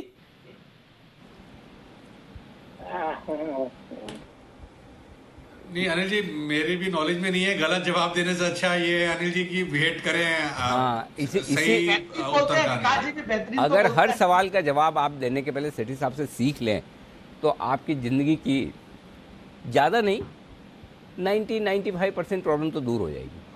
जब मैं पूछा, अच्छा सेठी साहब बताइए आपका पहला स्टॉक, और उनका जवाब है जी बिल्कुल अनिल जी, तो अगर आप ये ट्राई करके देखें घर पे, जो सेठी साहब करके आजमा चुके हैं, जब भी इनके घर पे कोई भी कुछ भी कहा जाता है जी बिल्कुल, फिर अनिल जी बोल रहे तो अनिल जी लगा लेंगे, बंसल जी बोल रहे बंसल जी, बाकी जो भी बोल रहे आप समझ ही गए होंगे। सेठी साहब बराबर है ना? नहीं अनिल जी बिल्कुल, वापस देखिए बिल्कुल निकल गया। यहाँ भी जी बिल्कुल अनिल जी। मैंने इंटेंशनली नहीं बोला, एक तकिया कलाम होता ना, जब आपसे बात होती है निकलता ही बिल्कुल ही निकलता है अनिल जी। चलिए, सेठी साहब कमाल के हैं, सेठी साहब की पिक्स कमाल की है और ये कमाल की पिक्स आपके लिए दोनों ही। इसे जो सेठी साहब करते हैं आप भी अपनी ज़िंदगी में ज़रूर अपनाएं, चाहे वो उनकी पिक्स हो, चाहे उनका आचार व्यवहार आचरण हो। स्टोवक्राफ्ट, टेक्नो इलेक्ट्रिक दोनों खरीदारी करने के लिए। शुक्रिया सेठी साहब आपका। 2:30 बजे की स्ट्रेटेजी तैयार है, उससे पहले सिमी जी के लिए एक बिगुल, सिमी के सुपरहिट, सिमी के नॉन स्टॉप शेयर बनाए सिमी जी। अनिल जी, सिमी का सुपर हिट भी आप कह सकते हैं, क्योंकि कभी कभी सुमित को जब दीपांशु क्वेश्चन पूछता है तब मुझे सुनाई में दे रहा है कि सिमी जी बताइए, फिर दीपांशु क्वेश्चन में एक बार सर लिख दे बता रहा है, तो मुझे समझ में आ रहा है कि ये मेरा नहीं, ये सुमित का कॉल है, मतलब सुमित के से क्वेश्चन पूछा गया है। अब मैं जो कॉल देने जा रही हूँ वो दीपांशु ने अभी राकेश को पूछ लिया है, और वही स्टॉक मेरा रडार पर भी है, डिक्सन टेक्नोलॉजीज। डिक्सन में मेरा आपकी आवाज साफ नहीं आ रही, मैं थोड़ा सा आपका ऑडियो दुरुस्त करवाता हूँ, उसके बाद मैं आपसे लेता हूँ कॉल। आपकी आवाज हम ढंग से सुन नहीं पा रहे, लेकिन इस वक्त जो हम सुन पा रहे हैं, देख पा रहे हैं, वो है बीपीसीएल को लेकर एक बेहतरीन खबर। बीपीसीएल की खबर आपकी स्क्रीन पर फ्लैश होती हुई दिख रही है, और खबर ये आ रही है कि कई सारी ग्लोबल ऑयल कंपनियां, दुनिया भर की बड़ी ऑयल कंपनियां ऐसी है जो बीपीसीएल को खरीदने की दौड़ में हैं इस वक्त शामिल। ये बड़ी खबर बीपीसीएल को लेकर आती हुई दिख रही है। बीपीसीएल का स्टॉक देखिए 470 पर ट्रेड करता हुआ दिख रहा है, तगड़ा एक्शन आता हुआ दिख रहा है। तो बीपीसीएल में कई सारी ढेर सारी ग्लोबल कंपनियों का इंटरेस्ट है हिस्सा खरीदने को लेकर, ये बड़ी खबर आती दिख रही है। दीप जरा इस खबर को और आप गौर से देखें, बताएं और क्या क्या इन्फॉर्मेशन आ रही है, मैं भी चेक करता हूं कहां से और किस तरह की ये पूरी इन्फॉर्मेशन आ रही है। लेकिन बड़ी खबर है इस वक्त की, ग्लोबल ऑयल मेजर्स, बड़ी ग्लोबल ऑयल कंपनियां बीपीसीएल को खरीदने के लिए तैयार है। जी दीप। बिल्कुल अनिल जी, तो ग्लोबल ऑयल कंपनीज का इंटरेस्ट आपको बढ़ते हुए दिख रहा है। अपोलो ग्लोबल भी हिस्सा खरीद में हो सकती है शामिल, आपके लिए ऐसे संकेत आते हुए दिख रहे हैं। तो डेफिनेटली सर, पीटीआई के हवाले से ये खबर हमारे पास आती हुई दिखी है, तो क्रेडिबल सोर्स है कि global oil companies, global companies essentially इस समय इंटरेस्ट दिखा रही हैं बीपीसीएल के डाइवेस्टमेंट प्रोसेस में, बीपीसीएल के प्राइवेटाइजेशन प्रोसेस में इनका इंटरेस्ट बढ़ रहा है और देखिए स्टॉक भी उस पर रिएक्ट कर रहा है। आई स्क्वायर्ड कैपिटल ये भी यहां पर हिस्सा खरीद सकते हैं। तो ऑयल कंपनीज के अलावा कुछ फंड्स भी हैं जो यहां पर इंटरेस्ट जता रहे हैं, तो देखना पड़ेगा कि क्या ऑयल कंपनीज और फंड्स मिलाकर एक कंसोर्टियम बनाएंगे या फिर अपनी सेपरेट कैपेसिटी में ये हिस्सा खरीदने की बात कर रहे हैं। बट आई स्क्वायर्ड कैपिटल और अपोलो ग्लोबल जैसे दिग्गज ग्लोबल फंड्स भी इस रेस में अब शामिल होते हुए दिख रहे हैं। तो डेफिनेटली सर, ये बड़ा विनिवेश प्रोग्राम है सरकार का और इसमें ग्लोबल ऑयल कंपनी साथ ही ग्लोबल फंड्स का इंटरेस्ट बढ़ते हुए दिख रहा है। पीटीआई के हवाले से ये खबर आ रही है सर। तो ये है बड़ी खबर बीपीसीएल पर आती हुई आपके लिए इस वक्त। अपोलो ग्लोबल भी यहां पर हिस्सा खरीद सकती है और बाकी ढेर सारी कंपनियां ऐसी है जो हिस्सा खरीदने के लिए हैं तैयार। 470 के पार निकलने की कोशिश करता हुआ दिख रहा है। बीपीसीएल का स्टॉक मेक और ब्रेक वाले लेवल पर आ चुका है। मुझे याद है पिछली बार भी वागले साहब ने कहा था 470 के पार निकलेगा, जबरदस्त एक्शन आएगा। हल्का फुल्का करेक्शन हुआ भी और फिर से इस लेवल के आसपास आ चुका है। वागले साहब चार्ट पर दीजिए अपनी राय। उप्स, आज वागले साहब भी नहीं है और कुणाल जी भी नहीं है। अच्छा, बाय द वे कुणाल जी कहाँ गए वो मैं आपको बताता हूँ। उससे पहले वागले साहब नहीं है, लेकिन हिमांशु जी जरा आप चार्ट देखिए फिर। जी अनिल जी, बिल्कुल। अनिल जी, आपने बिल्कुल सही कहा कि मेक और ब्रेक लेवल पर है। 470 472 मल्टीपल रेजिस्टेंस जोन है स्टॉक का। इनफैक्ट यहाँ पर सितंबर मंथ में सबसे ज्यादा कॉल राइटर भी इसी स्ट्राइक पर एक्टिव है। अगर ये स्टॉक इसके ऊपर आज के सेशन में क्लोजिंग देता है या कल यहाँ पर उसके ऊपर निकलने की कोई गैप के साथ खुलता है, मुझे लगता है अनिल जी यहाँ पर जो इमीडिएट नेक्स्ट पड़ाव आएगा वो 490 से 500 रुपए तक का यहाँ पर लेवल बीपीसीएल में आते हुए नजर आ सकता है। सेटअप यहाँ पर अनिल जी काफी पॉजिटिव है और करंट लेवल से भी अगर खरीदारी की जाए तो 464 रुपए के स्टॉप लॉस के साथ यहाँ पर तेजी की पोजीशन बनाई जा सकती है। 864 का स्टॉप लॉस, 500 तक के टारगेट के लिए तैयारी है। और बीपीसीएल पर एक बड़े टारगेट्स की राय पहले बंसल जी की तरफ से भी आई थी, कुणाल जी की तरफ से भी आई थी। बंसल जी बताएं सर। देखिए अनिल जी, बीपीसीएल में जो अभी आपने बोला ना मेक और ब्रेक लेवल, देखिए डेली और वीकली चार्ट पर एक राउंडिंग बॉटम पैटर्न फॉर्मेशन से स्टॉक निकल रहा है और यहां पर मुझे लगता है निवेश करना चाहिए। छोटे छोटे 5-5, 6-6 रुपए के स्टॉप लॉस नहीं लगाने चाहिए, बाय एंड होल्ड करना चाहिए। जो एक मच अवेटेड मूव की वेट हो रही है बीपीसीएल के अंदर, शायद उसकी शुरुआत हो रही है। 530 यहां पर पहला पड़ा हुआ है। 530 के टारगेट्स के लिए बीपीसीएल में यहां पर बाइंग करनी चाहिए। नीचे में देखें तो 445 के अराउंड काफी अहम सपोर्ट है। तो इन स्तरों पर करेक्शंस पर बीपीसीएल को बाय एंड होल्ड करें 530 के टारगेट के लिए। बिल्कुल, तो बीपीसीएल प्राइवेटाइजेशन के लिए एक बड़ी खबर आती हुई दिख रही है। 10 बड़ी कंपनीज इसमें हिस्सेदारी खरीदने के लिए तैयार हैं और कुछ ग्लोबल फंड्स भी हैं जो रेस में शामिल हो सकते हैं। और ऑफ कोर्स भूलिएगा नहीं, 16 सितंबर डिविडेंड के लिए एक्स डेट है, तो वहां पर भी आपको रखनी है नजर। जो 58 रुपए पर शेयर का डिविडेंड मिलने वाला है कंपनी का, ये भी डिटेल आपके सामने है। पर आइए अब चलते हैं अनिल जी के पास और जान लेते हैं इस समय बाजार पर क्या व्यू है।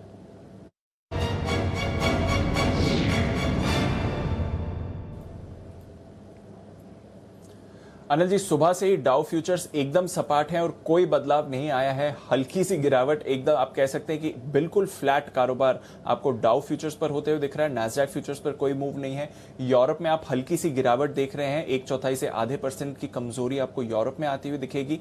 कच्चा तेल भी 3 दिनों की तेजी के बाद आज थोड़ा कंसोलिडेट कर रहा है। गोल्ड और सिल्वर पर भी हल्का सा दबाव है।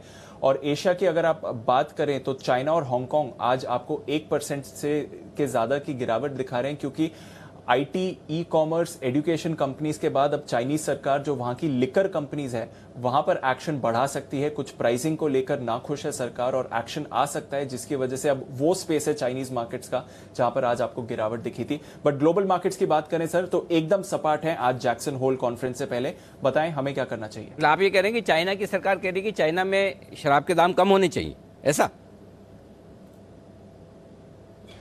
जी सर, तो वो बेसिकली प्राइस कंट्रोल डायरेक्टली नहीं कह रही है, बट उन्होंने नाखुशी दिखाई है उन बड़ी कंपनीज के लिए जो ज्यादा मार्केट शेयर है और हायर प्राइसिंग करती हैं। बंसल जी, चाइना की सरकार ठीक कर रही है कि गलत?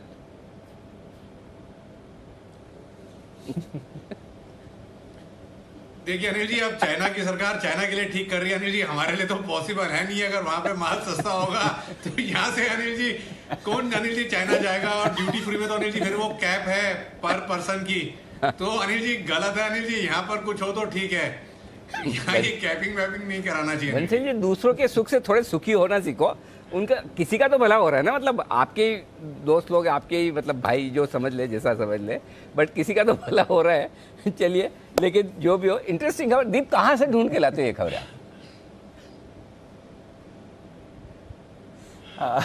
बस थोड़ा मतलब ग्लोबल मार्केट्स पर रीड कर रहा था तो वहीं से ये खबर आती हुई दिखी। चलिए बढ़िया। तो ग्लोबल मार्केट्स में कुछ नहीं हो रहा। ग्लोबल मार्केट्स ने हमें हमारे हाल पे छोड़ रखा है। भाई अपना आप जानो। डाउ ने भी यही कहा है, निक्केई भी 15-17 पॉइंट ऊपर नीचे है, कुछ खास है नहीं। बाकी किधर भी कुछ भी नहीं हो रहा। मतलब एक तरह से वो खुले हैं बंद है, हमारे लिए फर्क नहीं पड़ता। और हमारे लिए भी क्या है, हमारा अगला 1 घंटा ही इंपॉर्टेंट है। अब तो एक भी नहीं बचा, पौन घंटा ही बचा है एक्सपायरी वाला। तो एक्सपायरी का एक्शन मैं आपको बता दूं। पहली चीज, जहां हम हैं इस वक्त निफ्टी पर, यही सपोर्ट के आसपास है, दिन के लो पॉइंट के आसपास आ गए और यहां पर आपके लिए खरीदारी करने का मौका बनता है निफ्टी पर। 16,615, 16,565, ये 2 लेवल है। 565 तक की जगह अगर आती है तो वहां पर आपको होल्ड और ऐड करना चाहिए। 16,525 या 16,500 के स्टॉप लॉस के साथ। ऐसा लगता है 16,600 के नीचे एक्सपायरी नहीं होनी चाहिए, कम से कम डेटा तो यही कह रहे हैं। 1,15,00,000 शेयरों का ओपन इंटरेस्ट 16,600 के पुट ऑप्शन पर है, हाईएस्ट है, उस लिहाज से होल्ड होना चाहिए। ऊपर 16,700 के पार भी नहीं निकल पाएंगे, ये भी पक्का है। 1,15,00,000 शेयरों का ओपन इंटरेस्ट वहां पर भी है, हाईएस्ट है। अब आइए बीच में 16,650, 73 लाख शेयरों का ओपन इंटरेस्ट यहां पर है कॉल्स में, तो इसके ऊपर जाने के भी चांस कम है। दीप, आपको सुबह याद होगा, जब सुबह आप पूछ रहे थे तो मैं कह भी रहा था आपको कि ज़्यादा संभावना इस बात की कि एक्सपायरी 16,600, 16,650 के बीच में हो, और वही मेरा सुबह 8 बजे का जो व्यू है अभी भी कायम। और आप देखिए, अभी आखिरी पौन घंटे में उसी रेंज में बाजार है। अब ये है कि चूंकि एक्सपायरी का दिन है, कभी कोई बड़ा मूव आ जाए तो आ भी जाए। अगर आपकी ऊपर की लॉन्ग पोजीशन है, 16,590 के नीचे स्टॉप लॉस रख लीजिए ताकि आपकी रिस्क कम रहे। या अगर आप टुकड़ों में खरीदना जानते हैं तो 16,590, 16,565 यहां पर और ऐड कर सकते हैं अपने रिस्क प्रोफाइल के हिसाब से। फर्ज कर आपने 16,650 पे खरीद रखा है तो फिर आपका स्टॉप लॉस होना चाहिए वहां पे 16,590 के थोड़ा नीचे। तो ये क्लियर कट है। ऊपर में 16,540-50 आएगा, वहां पर एग्जिट कर लीजिए। तो अभी जो डेटा बन रहे हैं वो 16,600 से 16,650 की रेंज में, और ज़्यादा संभावना ये 16,625-30 के आसपास एक्सपायरी के संकेत दे रहे हैं, ये डेटा में नजर आ रहा है। अब आइए बैंक निफ्टी 35,600। भाई ये 35,400, 35,500 की रेंज में स्ट्रॉन्ग सपोर्ट है, 35,700, 35,800 की रेंज में जबरदस्त रुकावट है। तो ऐसा लगता है घूम फिर के यहीं पर 35,600 से 700 की रेंज में कहीं की एक्सपायरी होनी चाहिए। बैंक निफ्टी में भी अभी डेटा जो बता रहे हैं वो यही दिख रहा है। तो कोई खास बड़ा मूव बैंक निफ्टी में आएगा किसी एक तरफ, संभावना कम है। निफ्टी में संभावना बन सकती है अगर 16,590, 16,600 के नीचे ट्रेड करे तो। फिलहाल मेरा ये मानना है डेटा के हिसाब से थोड़ा बहुत एक डिप मार भी दे तो एक्सपायरी के लिए ऊपर आना चाहिए। देखते क्या कुछ होता है, डिसिप्लिन के साथ रखें। जी दी, बिल्कुल। तो ये है आपके लिए इस समय की स्ट्रैटेजी, लेवल्स एक्सपायरी के लिए जो इंपॉर्टेंट है। आइए, सिमी जी के साथ हमारा संपर्क फिर से हो गया है, ऑडियो हमने कर दिया है ठीक। चलते हैं उनके पास सिमी के नॉन स्टॉप शेयर्स के लिए।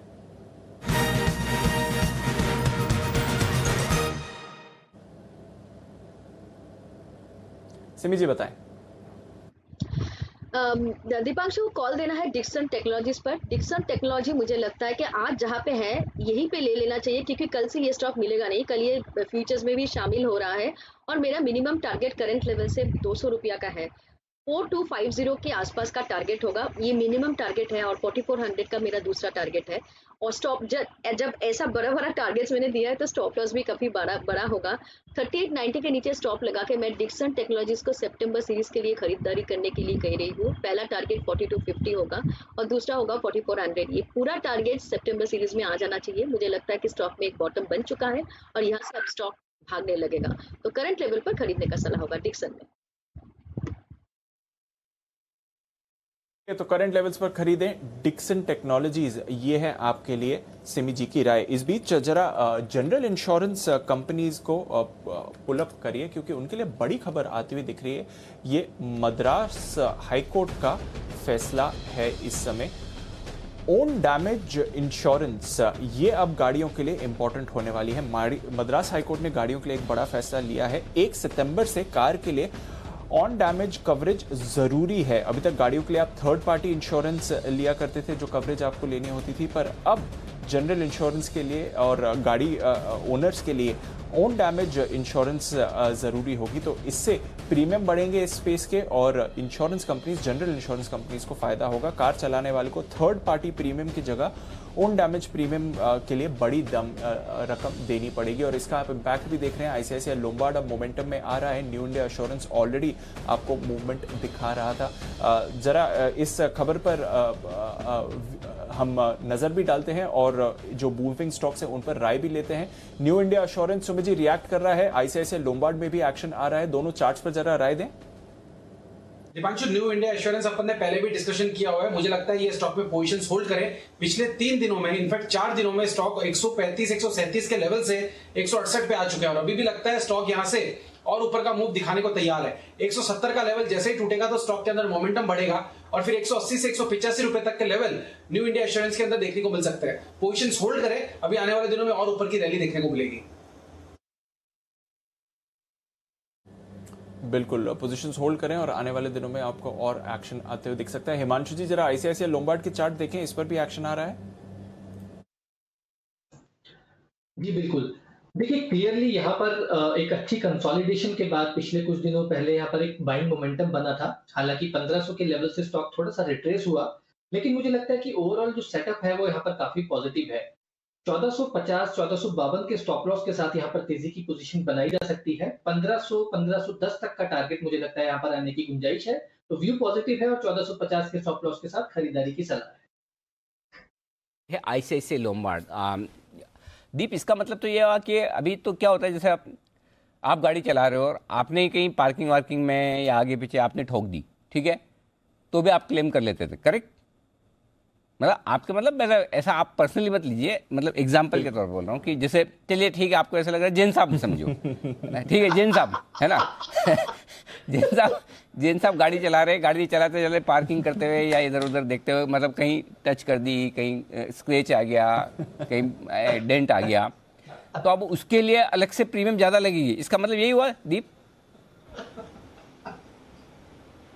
बिल्कुल सर, मेरे को वही है, क्योंकि अभी तक आप थर्ड पार्टी लाइबिलिटीज के लिए प्रीमियम दिया करते थे, पर अब आप क्लेम भी कर पाएंगे और प्रीमियम भी आपको देना पड़ेगा जो ओन डैमेज होता है। आपकी आई थिंक मेरी अंडरस्टैंडिंग है कि अगर आपकी केयरलेसनेस है, लेट्स से कार में चाबी रह गई और फिर वो कार की चोरी हो जाती है या ऐसा डैमेज जो आपकी वजह से कार में होते हुए दिखाए, तो उसके लिए भी आपको प्रीमियम देना पड़ेगा। थेफ्ट, बर्गलरी, एक्सप्लोजन, कुछ और ऐसी भी चीजें होती हैं, तो ये उसके लिए भी आपको सिक्योरिटी प्रोवाइड करेगा। तो एज सच सर, जो ओनर्स हैं उनके लिए खबर तो अच्छी है कि आपको यहाँ पर इंश्योरेंस मिलेगी, बट फिर आई थिंक एक तरह से नेगेटिव भी है कि ज्यादा प्रीमियम भी आपका बढ़ेगा। इसलिए शायद इंश्योरेंस कंपनीज पे पॉजिटिव रिएक्शन है, बट जो ऑटो कंपनीज है, कार कंपनीज है, बाइक कंपनीज है, शायद उसके लिए थोड़ी सी नेगेटिव खबर ये हो सकती है अगर एज अ व्हीकल बायर आपका प्रीमियम ऊपर जाने एक काम करते हैं ना, एक काम करते हैं, उसका इम्पैक्ट शायद डेफिनेटली सर ऑटो कंपनीज पर नेगेटिव आएगा। नहीं, एक काम करते हैं अपने, है ना, सिंपल दीप, अनुराग से पूछते हैं। अनुराग की एक्सक्लूसिव खबर है, सबसे पहले वही लेकर आए हैं ये जजमेंट।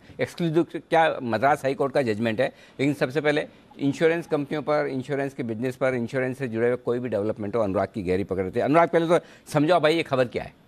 देखिए, काफी बड़ी खबर है, काफी बड़ा डेवलपमेंट है इंश्योरेंस स्पेस के लिए, और ये मद्रास हाईकोर्ट की तरफ से एक जजमेंट में ये बोला गया, जस्टिस वैद्यनाथन के द्वारा जो जजमेंट दिया गया।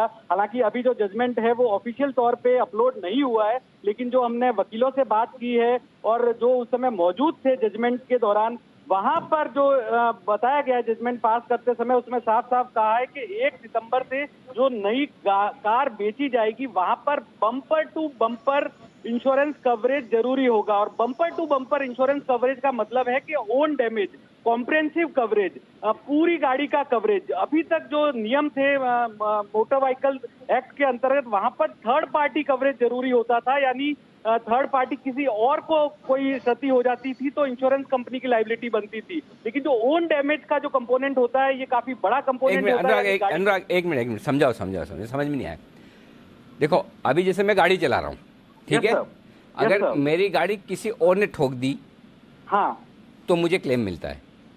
अगर Yes, मैंने sir. ही मेरी गाड़ी ठोकी तो मुझे नहीं मिलता। अभी ये नियम है क्या? हाँ, अभी है थर्ड पार्टी कवरेज में आप किसी और को जो नुकसान करते हैं, हाँ. आपकी अगर गाड़ी है केवल थर्ड पार्टी इंश्योरेंस कवरेज है, तो किसी और का आपने नुकसान किया, हाँ. तो उस तीसरे आदमी को, किसी और को पैसा मिलता है। आपकी गाड़ी का कितना भी नुकसान हुआ वो कवरेज नहीं मिलता। लेकिन अगर ये मैंडेटरी हो जाता है कि आपकी जो गाड़ी होगी उसमें ओन डैमेज कवरेज जरूरी होगा, हाँ. तो आपका प्रीमियम काफी बढ़ जाएगा। अभी अगर कार इंश्योरेंस की मैं बात करूं, एक मारुति स्विफ्ट का, तो वहां पर हाँ, तो अब ये बताओ फायदा क्या होगा? फायदा जो है नहीं, कस्टमर को, कंपनी को नहीं, कंपनी को नहीं, कस्टमर को। अच्छा भाई, मेरे पास गाड़ी, मेरे को पहले गाड़ी के हिसाब से समझाओ। मेरे पास गाड़ी है और मेरे को ऑन डैमेज कवरेज भी अब लेना पड़ेगा खुद का डैमेज के लिए, ठीक है? करेक्ट। अब मुझे उसके लिए प्रीमियम ज़्यादा देनी पड़ेगी। मुझे फायदा क्या? अभी भी मेरी गाड़ी अगर मैं ठोकूं, कोई और ठोक दे, क्लेम तो मिल ही जाता है मुझे। नहीं, अगर अभी जो आपकी गाड़ी है, अगर थर्ड पार्टी कवरेज ही है और आपकी गाड़ी का आपने कितना भी नुकसान हो गया, पूरी टोटल डैमेज हो गई, तो थर्ड पार्टी में आपको कुछ भी क्लेम नहीं मिलेगा।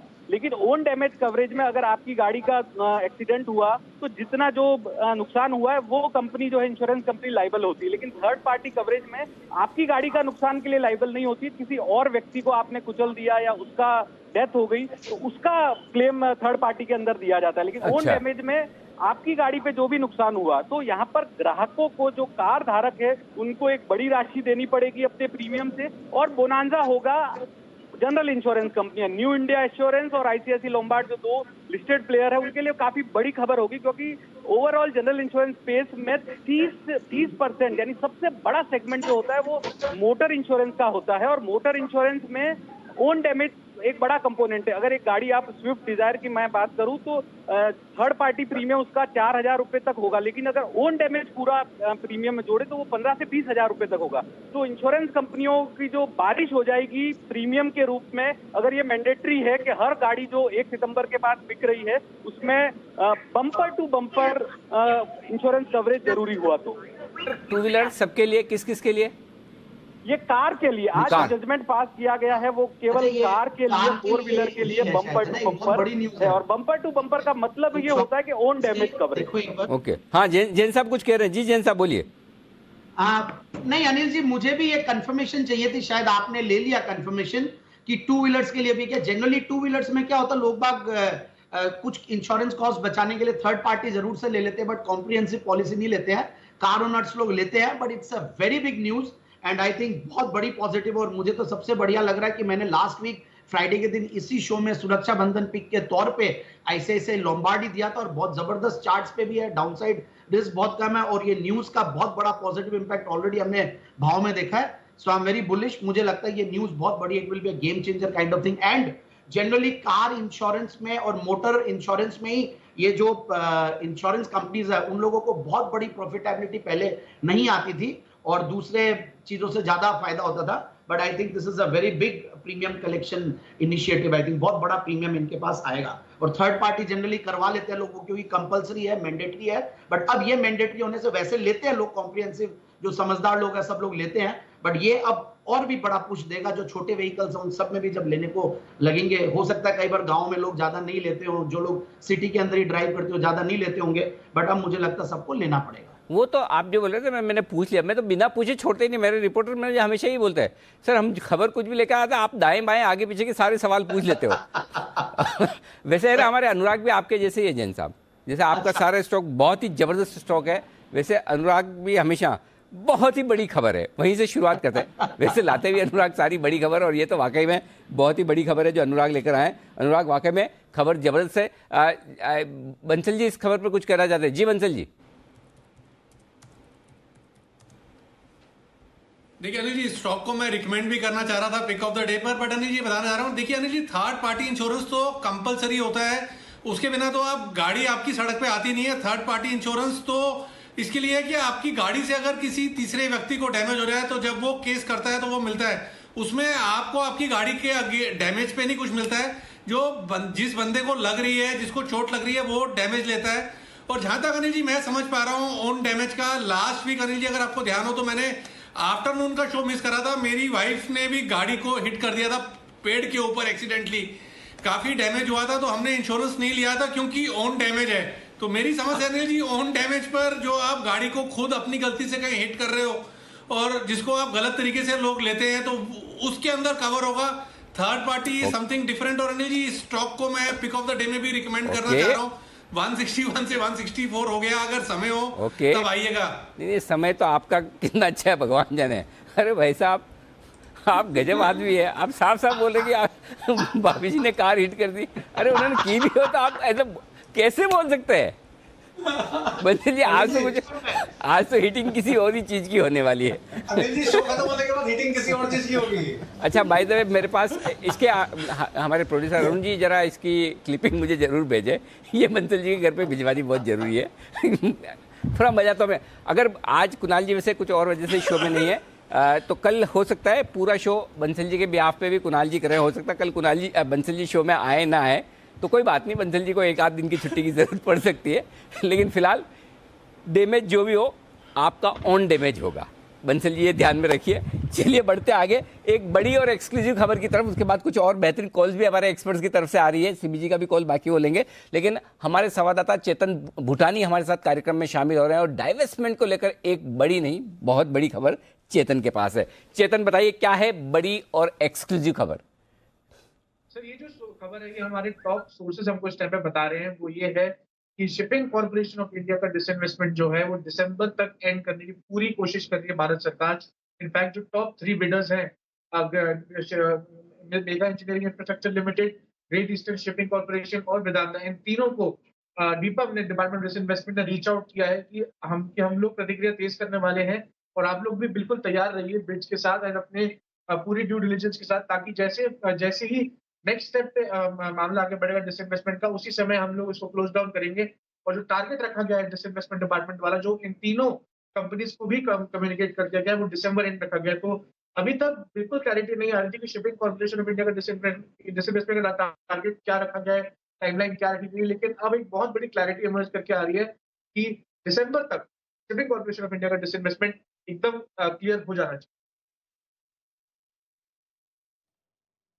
ओके, तो दिसंबर तक, यानी कि अब से बस 3-3.5 महीनों में ये हो जाना चाहिए। अनिल जी, डाइवेस्टमेंट को लेकर बड़ी खबरें आ रही हैं। अभी थोड़ी देर पहले बीपीसीएल की थी, अब हमारी एक्सक्लूसिव शिपिंग कॉर्पोरेशन को लेकर 3-3.5 महीने में डाइवेस्टमेंट हो जाना चाहिए। कैसे देखें सर इस बड़ी खबर? ये एक मिनट, ये मैं बताऊं आपको उससे पहले एक बार जरा चेतन है ना लाइन पे? चेतन, MEIL ये कौन सी वो इंटरनेशनल कंपनी मर्क्स वो है क्या? ये MEIL फुल फॉर्म इसका आइडिया? ये जो कंपनी है, ये mega engineering infrastructure limited company है। ये अबाउट 20 से 30 करोड़ हजार करोड़ रुपए की कंपनी है। हाईवे सेक्टर में है, पेट्रोल गैस में है एंड बहुत सारे सेक्टर्स में है। इनफैक्ट ये 3 से 4 कंपनीज के लिए बिड कर रही है। BEML के लिए, वाइजैक स्टील के लिए, सेल के लिए और वाइजैक स्टील के लिए, नीलांचल इस्पात के लिए, 4 से 5 कंपनीज के डिसइन्वेस्टमेंट में ये बिड कर रही है। इनफैक्ट ये टॉप 3 है उस शिपिंग कॉर्पोरेशन ऑफ इंडिया के डिसइन्वेस्टमेंट में। तो ये वो कंपनी है सर। आपके अभी वैक्सीन का दूसरा डोज नहीं लगा? सर लग गया है, बट अभी फील्ड पे थे, कहीं इवेंट पे आए हुए थे, तो एकदम वो करना था, ब्रेकिंग न्यूज करनी थी, तो मोबाइल से ही मास्क लगा के। बिल्कुल बिल्कुल, वेरी गुड। ये सबको सीखना चाहिए, भले ही 2-2 डोज लग गए हों, लेकिन जब आप पब्लिक प्लेस में हो, लोगों के बीच में हो, तो मास्क लगाकर और जो सैनिटाइजेशन, सोशल डिस्टेंसिंग, उनका पालन करें। वेरी गुड चेतन, बढ़िया। अच्छा, शिपिंग कॉर्पोरेशन तेज दौड़ लगाता हुआ डाइवेस्टमेंट, हाँ जो आप पूछे थे दीप, दिसंबर 2021 यानी कि इसी कैलेंडर ईयर में डाइवेस्टमेंट की तैयारी। देखो अब बड़े दिनों बाद वापस से एक्शन शुरू हुआ है। अभी अभी बीपीसीएल की खबर आई है, अभी अभी शिपिंग कॉर्पोरेशन की खबर आई है, और अब ये नेक्स्ट लेवल पे जाने की तैयारी होती दिख रही है। एक एसेट मोनेटाइजेशन पाइपलाइन आपके सामने आ गई, करेक्ट, NMP, और दूसरा डाइवेस्टमेंट। यानी कि अब आपको दिसंबर तक सारे काम कंप्लीट करने पड़ेंगे, तो ही आपकी मार्च 2022 का जो फाइनेंशियल खत्म हो रहा है उसकी बैलेंस शीट आपकी प्रॉपर बनेगी। और देखिए ये 2-3 जो डाइवेस्टमेंट हैं अभी बीपीसीएल, शिपिंग कॉर्पोरेशन वगैरह के, ये और कॉनकोर का, ये आपके लिए लिटमस टेस्ट है। तो मुझे लगता है कि अब जब डेडलाइन सामने आती दिख रही है, बीडर्स सामने आते हुए दिख रहे हैं, और एक चीज़ समझिए, एक और चीज़, आज सुबह हम किसकी बात कर रहे थे दीपी, आप ही बता रहे थे, और बाल्टिक ड्राई इंडेक्स की कल हमने बात की, कल हमने रिसर्च रखी थी सामने, लिंक भी था कि किस तरह से कमी है कंटेनर्स की, किस तरह से फ्रेट बढ़ रहे हैं। इससे बढ़िया टाइम आएगा नहीं बॉस।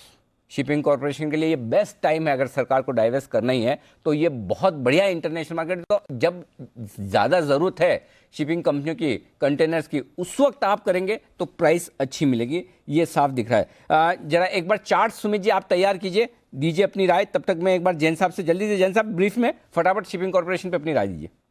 बिल्कुल, आई एम वेरी बुलिश और मुझे लगता है कि ये न्यूज बहुत बड़ी पॉजिटिव है। जो बाल्टिक फ्रेट इंडेक्स के जो चल रहा है, मतलब किस तरीके से कितना गुना हो गया है। और हेलो, अरे सर, हाँ आ रही है आवाज?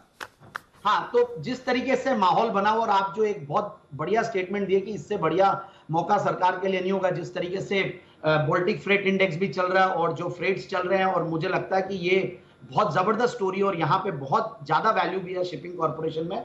तो आई थिंक जिन्होंने ले रखा वो बिल्कुल होल्ड करके रखें, बहुत आराम से यहाँ पे अच्छे खासे भाव, यहाँ से कई परसेंटेज रिटर्न्स मुझे लगता है कि मिलेंगे। डाउनसाइड रिस्क बहुत कम है, अभी अच्छा खासा करेक्टेड भी मैं यही मानूंगा ऊपर के लेवल से। So it's a very big positive news. Okay, बहुत बड़ी और बहुत पॉजिटिव खबर शिपिंग कॉर्पोरेशन के लिए। चार्ट्स पर भी उतनी मजबूत है सुमित जी? अनिल जी, पिछले 3 दिनों से एससीआई के अंदर भी लोअर लेवल से एक अच्छा मूव देखने को मिल रहा है। 98-99 के लेवल से स्टॉक ने तेजी का शुरुआत किया था। ऐसा लग रहा है कि स्टॉक यहां से ऊपर का मूव दिखा सकता है। इमीडिएट शॉर्ट टर्म के टारगेट 115 तक के बनेंगे और 115 का लेवल अगर टूट गया तो फिर बहुत बढ़िया और बहुत बड़ा मूव ऊपर की तरफ देखने को मिल सकता है। फिलहाल 114 से 115 के टारगेट्स के लिए पोजीशंस होल्ड करके चल सकते हैं एससीआई के अंदर। 115 तक के पहले छोटे टारगेट और उसके बाद में सुमित जी की जिम्मेदारी। सुमित जी, जब भी हो जाए 115 के ऊपर का ब्रेकआउट आप ही ध्यान रखिएगा, हमारे भरोसे मत रहिएगा कि हम वापस से पूछे, नहीं तो आप बोलोगे हो गया था, मैंने तो तब बताया था, आपने ध्यान नहीं रखा। जिम्मेदारी आप ही पे डाल दी। 115 के ऊपर ब्रेकआउट हो तो बता दीजिएगा प्लीज। आइए तब तक बढ़ते आगे हिमांशु जी के लिए बिगुल BTS डबल टी का।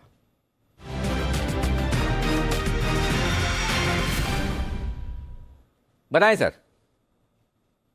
अनिल जी, कैश मार्केट का एक स्टॉक है जिसमें ब्रेकआउट आता हुआ नजर आया है।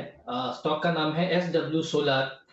अनिल जी, एक अच्छी करेक्शन के बाद स्टॉक ने पिछले 2 दिनों में एक बहुत शानदार रनअप दिखाया है और पिछला जो इंटरमीडिएट हाइस थे इसके 307-308 रुपए के आसपास, उनको यहाँ पर चैलेंज करता हुआ नजर आ रहा है। इंटरेस्टिंगली वॉल्यूम एक्टिविटी भी बहुत ही अच्छी है, बहुत स्ट्रॉन्ग वॉल्यूम्स के साथ आज का ये जो ब्रेकआउट है ये आते हुए नजर आ रहा है। तो मुझे लगता है कि यहाँ पर खरीदारी करके चला जा सकता है और मेरा ऐसा मानना है कि ये स्टॉक कल तक 322 और 330 रुपए तक की अपसाइड दिखाने का पोटेंशियल रखता है।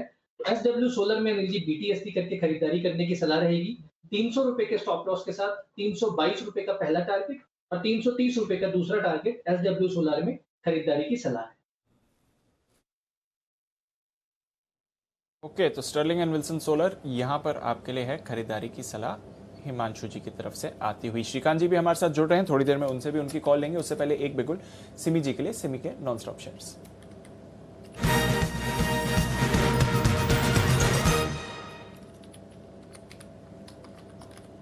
बताएं सिमी जी। दीपांशु, खरीदारी का कॉल देना है भारत डायनेमिक्स में। BDL स्टॉक का नाम है, 396.95 के आसपास है। करंट लेवल पर खरीदारी करने का सलाह होगा। 389 का स्टॉप लॉस होगा और जो लेवल से ये स्टॉक नीचे आया था पूरा लेवल रिट्रेस होगा ऐसा लगता है। मतलब ये करंट लेवल से खरीदारी करने के बाद 425-27 के आसपास ये स्टॉक हाई बनाया था अगस्त के शुरू में और उसी रेंज को ये वापस रिक्लेम करेगा ऐसा लगता है। डेली चार्ट में अगर देखेंगे तो एक इनवर्स हेड एंड शोल्डर का फॉर्मेशन है और जिसका ब्रेकआउट 396-97 के ऊपर ही आ रहा है। तो उस रेंज के ऊपर जाने के बाद नया मोमेंटम देखने को मिलेगा। 400 क्रॉस करने के बाद इसमें 405 का मिनिमम टारगेट होगा जो कि हो सकता है आज कल सुबह तक आ जाएगा। 405 क्रॉस करने के बाद 420 से 425 का टारगेट मिनिमम होगा। शॉर्ट टर्म का नजरिया से खरीदना है 389 का स्टॉप लॉस के साथ।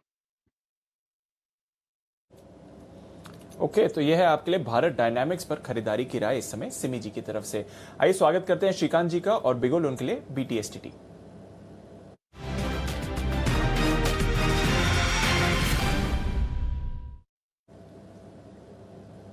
श्रीकांत जी, गुड आफ्टरनून सर, बताएं। Good afternoon Deepanshu. देखिए, वैसे मैं टाटा कंज्यूमर के लिए वेट कर रहा था कि अगर इसके फॉर्मेशन को अगर आप देखते हो तो एक काफी अच्छा ट्रेंडिंग स्टॉक है और ये ट्रेंडिंग स्टॉक में एक फ्लैग फॉर्मेशन बना था। उस फ्लैग फॉर्मेशन का अभी इसने ब्रेकआउट दिया है।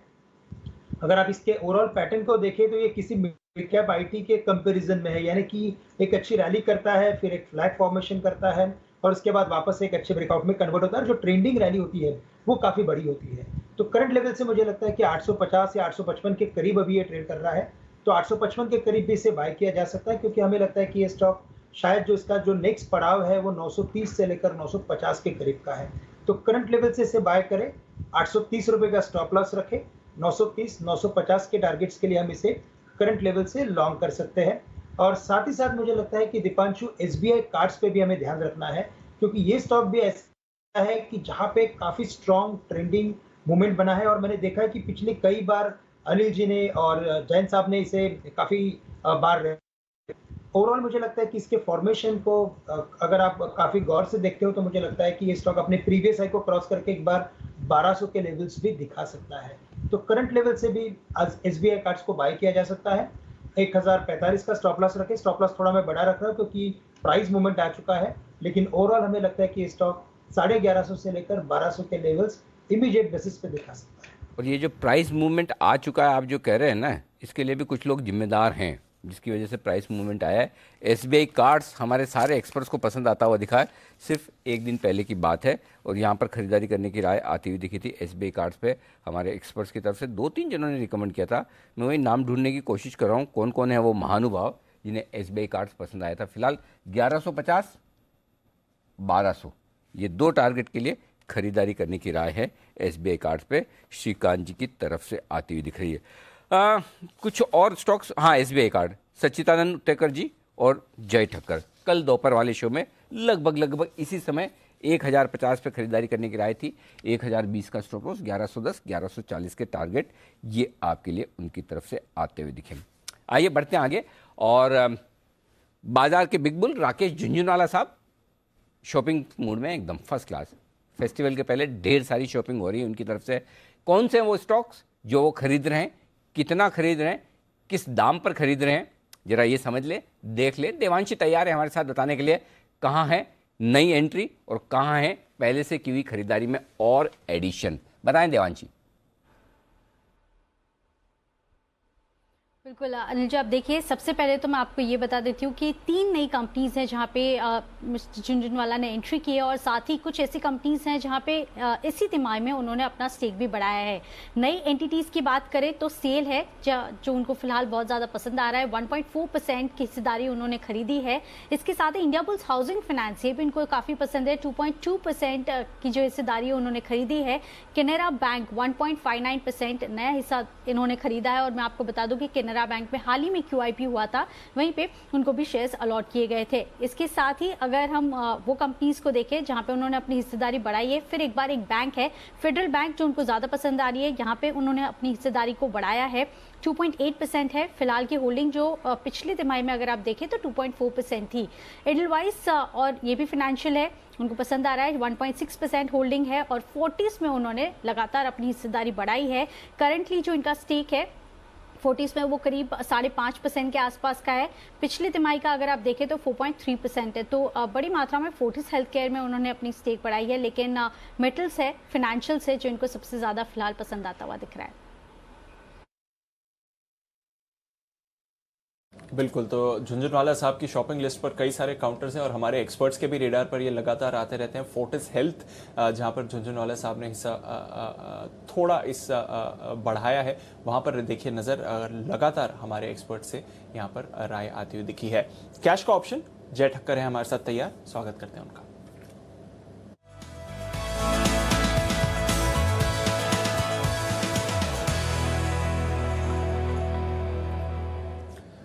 स्वागत है जय, गुड आफ्टरनून, बताएं। जी, very good afternoon to you Deepanshu and very good afternoon to you Anil ji. Deep, सुबह निफ्टी का कॉल ऑप्शन रेकमेंड किया था मैंने। अगर हम देखें तो क्लोजिंग बेसिस पे स्टॉप लॉस दिया था, अभी भी वो हिट नहीं हुआ है और उसके ऊपर ही ट्रेड कर रहा है। निफ्टी फ्लैट है, इनफैक्ट ज्यादा कुछ आज हुआ ही नहीं है निफ्टी में, काफी फ्लैट हो गया, 20-25 पॉइंट ऊपर और 20-25 पॉइंट नीचे। तो मैं वही कॉल ऑप्शन मैं कहूंगा कि रेकमेंड करूंगा। इनफैक्ट मैं एक अपडेट भी दे देता हूँ, उसमें may be trailing stop loss जो है इसमें 122 का लगा देना चाहिए, वो रिवाइज कर देना चाहिए स्टॉप लॉस जो हिसाब से कैलकुलेशन, बिकॉज आज जो हिसाब से उसका डेल्टा था वो देख के मुझे ऐसा लग रहा है कि अब 122 का स्टॉप लॉस सही रहेगा ऑन क्लोजिंग बेसिस। तो एक रिवीजन है, बट एक फ्रेश कॉल जो है वो टाटा मोटर्स के ऊपर है। टाटा मोटर्स का 290 का स्ट्राइक का कॉल ऑप्शन आप खरीदे, एक 1180, 1195 ये रेंज में अभी ट्रेड कर रहा है, इसको खरीद कर चलना है। 8.60 ये स्टॉप लॉस रहेगा आपका। फर्स्ट टारगेट जो दीप यहाँ पे बन रहा है वो है 16.5 का, सेकंड टारगेट बनेगा 19 का। 16.50, 19 ये जो टारगेट्स के लिए खरीदना है टाटा मोटर्स का 290 के स्ट्राइक का कॉल, बिकॉज इसमें क्लियरली एक हैमर कैंडलस्टिक पैटर्न फॉर्म हुआ है टाटा मोटर्स के फ्यूचर्स पर। एंड जो हिसाब से मैं देख रहा हूँ कि lower end of the range से रिवर्स हो रहा है, 200 डेमा पे बहुत ही अच्छा सपोर्ट लिया है। और जहां तक निफ्टी ऑटो का सवाल है दीप, मुझे ऐसा लग रहा है कि जो हिसाब से यहाँ पे भी काफी अच्छा खासा हमें एक सेलिंग देखने मिला। इनफैक्ट निफ्टी ऑटो में मैं बाउंस बैक देख रहा हूँ सडनली। आई थिंक कुछ कारण से आ सकता है, मे बी 9,950 10,000 तक के लेवल्स तक। तो लगभग यहाँ से 200 पॉइंट का एक अप मूव बाउंस बैक हमें देखने मिल सकता है। उसके कारण आई थिंक टाटा मोटर्स में एक अच्छा मूव हमें देखने मिलेगा। तो ओवरऑल ऑटो सेक्टर में एक बाउंस बैक है और टाटा मोटर्स में भी एक मूव देखने मिलेगा लगभग 305-310 तक के लेवल्स तक। ओके, 305-310 के लेवल्स के लिए टाटा मोटर्स से तैयार। ऑप्शंस के जरिए करें ट्रेड। 290 की कॉल खरीदनी है आपको। BTSTT का बिगुल श्रीकांत जी के लिए।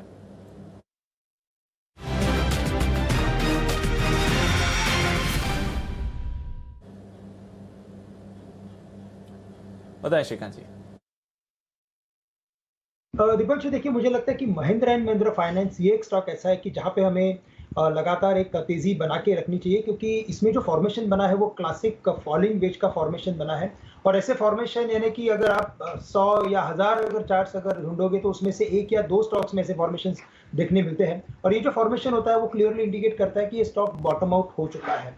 तो अगर आप इसके ओवरऑल फॉर्मेशन को देखते हो तो उसमें पॉजिटिव डाइवर्जेंस आ चुका है, फॉलिंग वेज बना है जो एक बुलिश कंसोलिडेशन का फॉर्मेशन होता है, और साथ ही साथ आज के दिन में इसमें वॉल्यूम ब्रेकआउट भी आ चुका है। तो करंट लेवल से इसे बाय करके चले। हमें लगता है कि ये स्टॉक कम से कम 175 के लेवल्स दिखा सकता है, लेकिन BTST के बेसिस पे अगर बाय करते हैं तो हमें लगता है कि शायद ये 160-162 के लेवल कल के दिन में दिखा सकता है। हमें स्टॉप लॉस रखना है 150 के करीब का।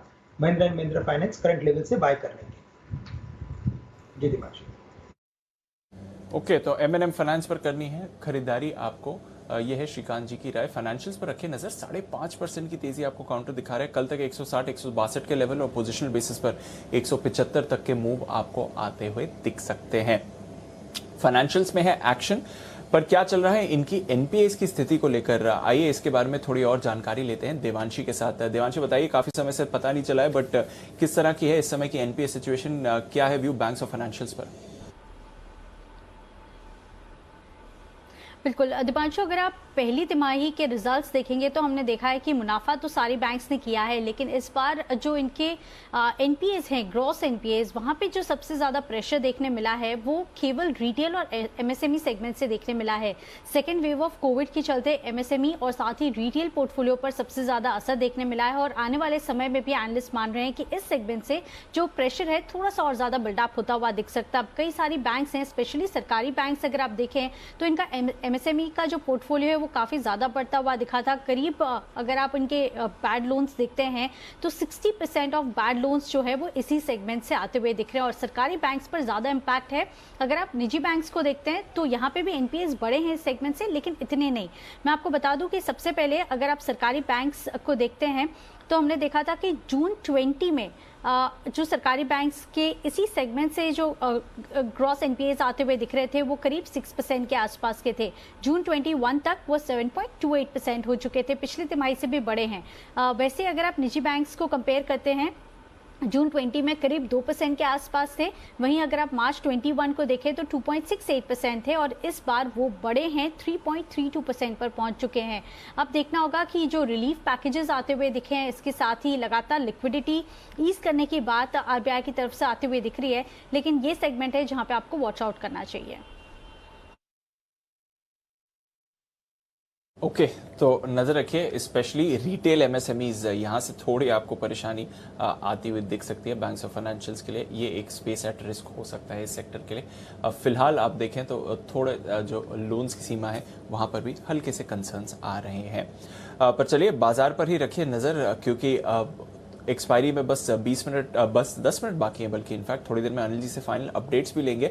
पर एक्सपायरी के अलावा जो कैश मार्केट में एक्शन बन रहा है, एक एक करके काफी सारे स्टॉक्स आपको मूवमेंट दिखा रहे हैं। कावेरी सीड यहां पर एक बड़ा स्पाइक आते हुए दिखा है, बायबैक की भी घोषणा हो चुकी है। कावेरी सीड, सुमित जी चार्ट देखें, 600 के लेवल पर थोड़ी रेजिस्टेंस आई थी, अब वापस वहीं पर आ रहा है, क्या इस बार क्रॉस करेगा? कर सकता है दीपांशु। 200 डीएमए के आसपास स्टॉक अभी ट्रेड कर रहा है। 600 का लेवल क्रॉस होते ही स्टॉक के अंदर मोमेंटम बनेगा और फिर 25 से 40 रुपए तक का मूव ऊपर में देखने को मिल सकता है। 625 640 ये लेवल्स ऊपर में देखने को मिल सकते हैं। तो 600 के ऊपर क्लोजिंग आते ही एक अच्छा अपसाइड मूव ऊपर में बनेगा। 580 का नीचे में सपोर्ट है। फिलहाल पोजीशन होल्ड करके चलने का सलाह रहेगा। ओके, तो ये है आपके लिए कावेरी सीड्स जहां पर आपको रखनी है नजर पर। आइए फिर क्या व्यू बनाना है एक्सपायरी से पहले बाजार पर, फाइनल स्ट्रैटेजी के लिए चलते हैं अनिल जी के पास।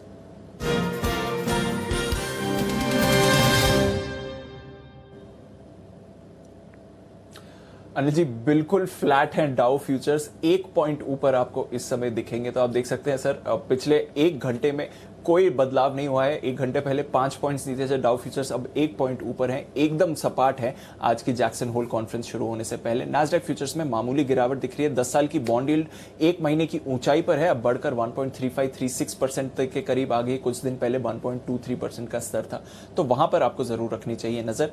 यूरोप में आपको थोड़ी सुस्ती दिख रही है, करीब 0.5% नीचे यूरोप के सारे बाजार दिखेंगे। कच्चे तेल में 1% की गिरावट है। सोने पर भी इस समय हल्का सा दबाव बना हुआ है। क्या करके जाए सर, एक्सपायरी की तैयारी है?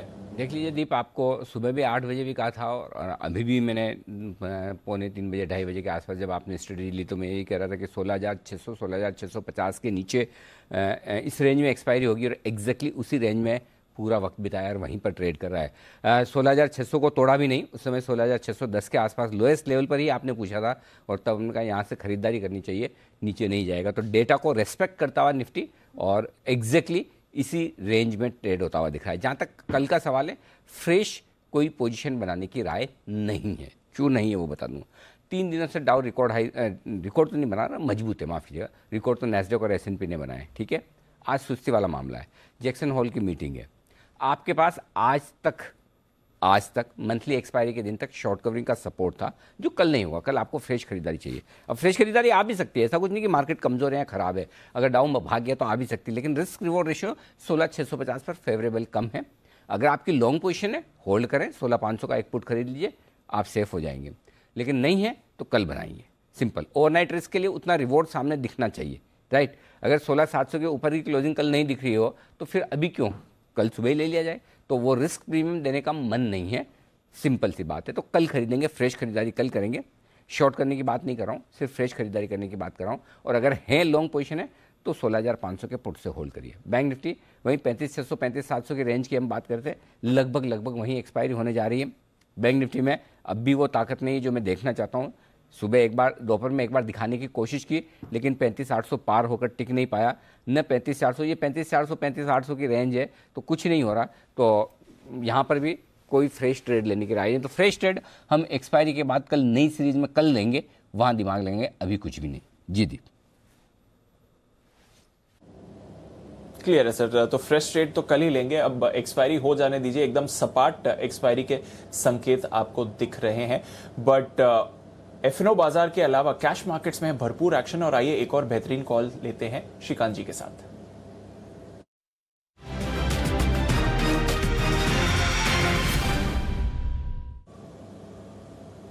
बताएं श्रीकांत जी। दीपांशु, तो देखिए ये जो स्टॉक है APL अपोलो, ये भी एक डिक्सन टेक्नोलॉजी जैसा ही स्टॉक है। यहाँ पे भी बोनस के एक्सपेक्टेशंस है और मुझे लगता है कि ये एक्स बोनस होने के बाद भी हमें काफ़ी अच्छे रिटर्न्स दे सकता है। यस, इसकी रिकॉर्ड डेट अभी तक आई नहीं है, लेकिन ओवरऑल अगर इसके फॉर्मेशन को देखते हैं तो ये क्लियरली इंडिकेट कर रहा है कि इसने एक बॉटमिंग आउट का फॉर्मेशन बना लिया है। 1625 1630 के करीब ट्रेड कर रहा है, लेकिन हमें लगता है कि वेरी शॉर्ट टर्म में, यानी शायद कल के दिन में हमें 1660-62 के लेवल्स दिखा सकता है। और इवेंचुअली हमें लगता है कि बिफोर शायद बोनस जो रिकॉर्ड डेट आएगी बोनस की, उसके करीब ये शायद 1750 के करीब भी जा सकता है। तो करंट लेवल से 1625 में APL अपोलो को बाय किया जा सकता है। स्टॉप लॉस यहाँ पे रहेंगे तकरीबन 1590 के, थोड़ा बड़ा स्टॉप लॉस है, लेकिन टारगेट से 1660 और 1750 के। 1660 से 1750 तो बड़े टारगेट्स निकल कर आ रहे हैं। APL अपोलो, इस पर करनी है खरीदारी। श्रीकांत जी को है पसंद, 5% ऊपर डेज हाई पर कर रहा है ट्रेड। एक और काउंटर जो लंबे समय से चुप था, आज यहां पर मूव आ रही है, वर्टिकल स्पाइक है। IFB इंडस्ट्रीज हिमांशु जी जरा इसके चार्ट पर डालें नजर। Consumer goods, consumer electrical space में फिर से एक्शन बनते हुए दिख रहा है। आईएफबी इंडस्ट्रीज पर क्या करना चाहिए हिमांशु जी? देखिए दिपांशु, यहाँ पर स्टॉक ने मल्टी मंथ सपोर्ट को टेस्ट किया है जो कि लगभग 900 रुपए के आसपास है, और उन लेवल्स को टेस्ट करने के बाद यहाँ पर वापस से बाइंग मोमेंटम बनता हुआ नजर आया है।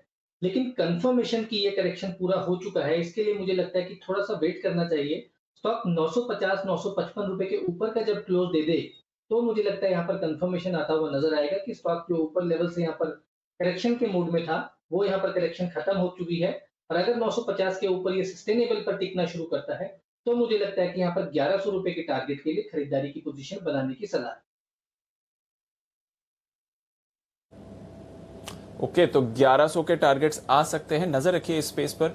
IFB industries, Havells, Voltas, Bajaj electricals, KEI industries, consumer goods, consumer electrical से जुड़ी कंपनीज आपको थोड़े एक्शन में आती हुई दिख रही हैं पिछले कुछ दिनों से, और एक एक करके यहां पर आप स्टॉक्स पर मूवमेंट आते हुए देख रहे हैं। इसके अलावा थोड़े शिपिंग स्टॉक्स भी एक्शन में रहे। शिपिंग कॉर्पोरेशन, जी शिपिंग दोनों ही एक्शन में है और खबरों के दम पर भी ये मूव है। हमने एक्सक्लूसिव खबर दी थी। जीई पावर एक और काउंटर जहां पर अभी एक थोड़ी सी मूव आती हुई दिखी है। बालाजी एमाइंस यहां पर भी रखिए नजर, यहां पर भी अच्छा एक्शन आ रहा है, और अल्काइल एमाइंस इस पर भी हमने सुबह बात करी थी जो स्टॉक आपको मूव दिखा कर गया है। तो ब्रॉडर मार्केट में आज भरपूर एक्शन है। एक्सपायरी के चलते चलते वायदा कारोबार के स्टॉक्स में आपने काफी ज्यादा वॉलेटिलिटी देखी है। एक कॉल मैं लेना चाहूंगा जहां तक एक्शन का सवाल है जी पावर पर भी, क्योंकि बड़ी मूव आ रही है इस समय। सुमित जी जरा इसके चार्ट देखें, कोई ट्रेड का मौका दिखता है या एक बाउंस बैक ही है? दीपांशु, इसके अंदर ट्रेड बन सकता है। स्टॉक के अंदर लास्ट 2 दिनों में लोअर लेवल से एक स्मार्ट बाउंस बैक देखने को मिल रहा है, और 200 डीएमए लेवल करेक्शन में टेस्ट होकर वहां से ये बाउंस बैक आ रहा है। तो मेरे को ऐसा लग रहा है कि स्टॉक के अंदर अभी यहां से और ऊपर का मूव देखने को मिल सकता है। और पिछले 4-5 दिनों के स्टॉक के अंदर हाई भी ब्रेक हुए हैं 318 के आसपास। इसके अंदर और भी 318 के आसपास से यहां से अभी और भी मूव देखने को मिल सकता है, जिसमें 330 रुपए 332 रुपए तक के लेवल शॉर्ट टर्म में देखने को मिल सकते हैं। स्टॉक का जो नीचे में सपोर्ट है 305 के आसपास है, तो पोजीशन होल्ड करके चलने का सलाह रहेगा आपके लिए। जी पावर पर कुछ और स्टॉक्स जो बड़े एक्शन में आते हुए दिख रहे हैं, एक है चोला मंडलम फाइनेंस, यहाँ पर भी नजर रखिए। कल मेरे ख्याल से किरण जी ने इस स्टॉक को रिकमेंड किया था, आज 535 पर डे हाई पर ट्रेड करता हुआ दिख रहा है। पिछले कुछ मिनटों में अच्छी खरीदारी भी आई है। श्रीकांत जी, चोला के चार्ट्स देखिए, आपकी भी रिकमेंडेशन लिस्ट में कई बार रहता है। इनफैक्ट यहाँ पे भी अगर आप अनिल जी देखिए तो एक काफी स्ट्रॉन्ग डबल बॉटम जैसा फॉर्मेशन बनाया है, और इनफैक्ट इस बार का जो करेक्शन आया था मिड कैप और स्मॉल कैप में, वहां पे अब हमने देखा है कि कई स्टॉक में काफी अच्छे फॉर्मेशंस बने हैं, और इनफैक्ट चोला ने तो काफी अच्छा एक रिवर्सल फॉर्मेशन बना लिया है। करंट लेवल 530-32 के करीब के है। तो अनिल जी, हमें लगता है कि ये स्टॉक कम से कम 560 या 565 के लेवल्स दिखा सकता है, कि जहां पे इसमें एक सप्लाई लाइन बन चुकी है, और अगर उसे क्रॉस करता है तो शायद ये प्रीवियस हाई के करीब जाएगा। लेकिन बिल्कुल करंट लेवल से बाय करें। 524 रुपए का हम स्टॉप लॉस रख सकते हैं, और 560 के टारगेट के लिए करंट लेवल से खरीदा जा सकता है। 524 का स्टॉप लॉस, 560 के टारगेट के लिए चोला में करें खरीदारी। स्टॉक कमाल करता हुआ दिख रहा है। एक और स्टॉक जो कल जैन साहब ने बताया था, विनाइल केमिकल्स। जैन साहब, आपका कल का जेम स्टॉक जबरदस्त एक्शन में, अपडेट दें सर। यस बिल्कुल अनिल जी, एक पीडीलाइट ग्रुप की कंपनी है, पारेख ग्रुप कंपनी, जबरदस्त फंडामेंटल, जबरदस्त रिजल्ट्स, और सबसे बढ़िया बात है ये तो चला ही है, और साथ साथ जो मंडे को जिस दिन बहुत डर लग रहा था कोई भी mid cap small cap recommend करने में, उस दिन चांस लिया था कि आईटी स्टॉक से शुरुआत की जाए पुराने दिन याद करते हुए, तो वो भी आज 10% के बायर सर्किट पे है। सो डेटामेटिक्स ग्लोबल और ये विनाइल केमिकल्स ये सारे बढ़िया चल रहे, तो इस हफ्ते में मिड कैप स्मॉल कैप के साथ माहौल बना हुआ है। And vinyl chemicals I think ये बहुत अच्छा मूव और देगा, और क्योंकि जिस तरीके से वो अपने हाइज को क्रॉस करने वाला है, तो I think I am very bullish on the stock. So continue holding it till the target. 2 दिन में कमाल कर ही देते हैं जैन साहब के स्टॉक। अभी और भी मैं देख रहा था 2-3 दिन में जो हाल ही में आपके रिकमेंड किए हुए पिछले से कुछ दिनों में सबके सब स्टॉक ज़बरदस्त एक्शन में। एक और स्टॉक है, बता रहे हैं श्रीकांत जी, अपना BTSG स्टॉक। श्रीकांत जी, वक्त कम है, बिगुल नहीं बजाऊंगा, बिना बिगुल के ही बोल दीजिए। देखिए, तो यहाँ पे जो स्टॉक अच्छा लग रहा है वो है इंडिगो, और ये भी काफी अच्छा एक ओपनिंग अप थीम के ऊपर मुझे लगता है कि मोमेंटम दे रहा है। करंट लेवल से 1750-1760 के, लेकिन अगर इसके प्राइस और वॉल्यूम पैटर्न को कंपेयर करते हो तो एक बात क्लियरली इंडिकेट कर रहा है कि ये स्टॉक अच्छे ट्रेंडिंग एक्टिविटी में आ चुका है, और पिछले 3 या 4 महीने से ये एक्टिविटी मिसिंग थी। तो हमें लगता है कि ये स्टॉक एक rounding bottom plus trending pattern में आया है, तो 1800-1830 के लेवल से दिखा सकता है। BTST के बेसिस पे करंट लेवल से बाय करें, 1730 का स्टॉप लॉस रखें। ओके, 1730 के स्टॉप लॉस के लिए करें खरीदारी इस स्टॉक में। बंसल जी, औरोबिंदो फार्मा आपकी रिकमेंडेशन लिस्ट वाला स्टॉक, 10 की कमाई का कल का स्टॉक भी एक बार अपडेट दे दें। जिन्होंने खरीदा है प्रॉफिट बुक करें या कैरी करें?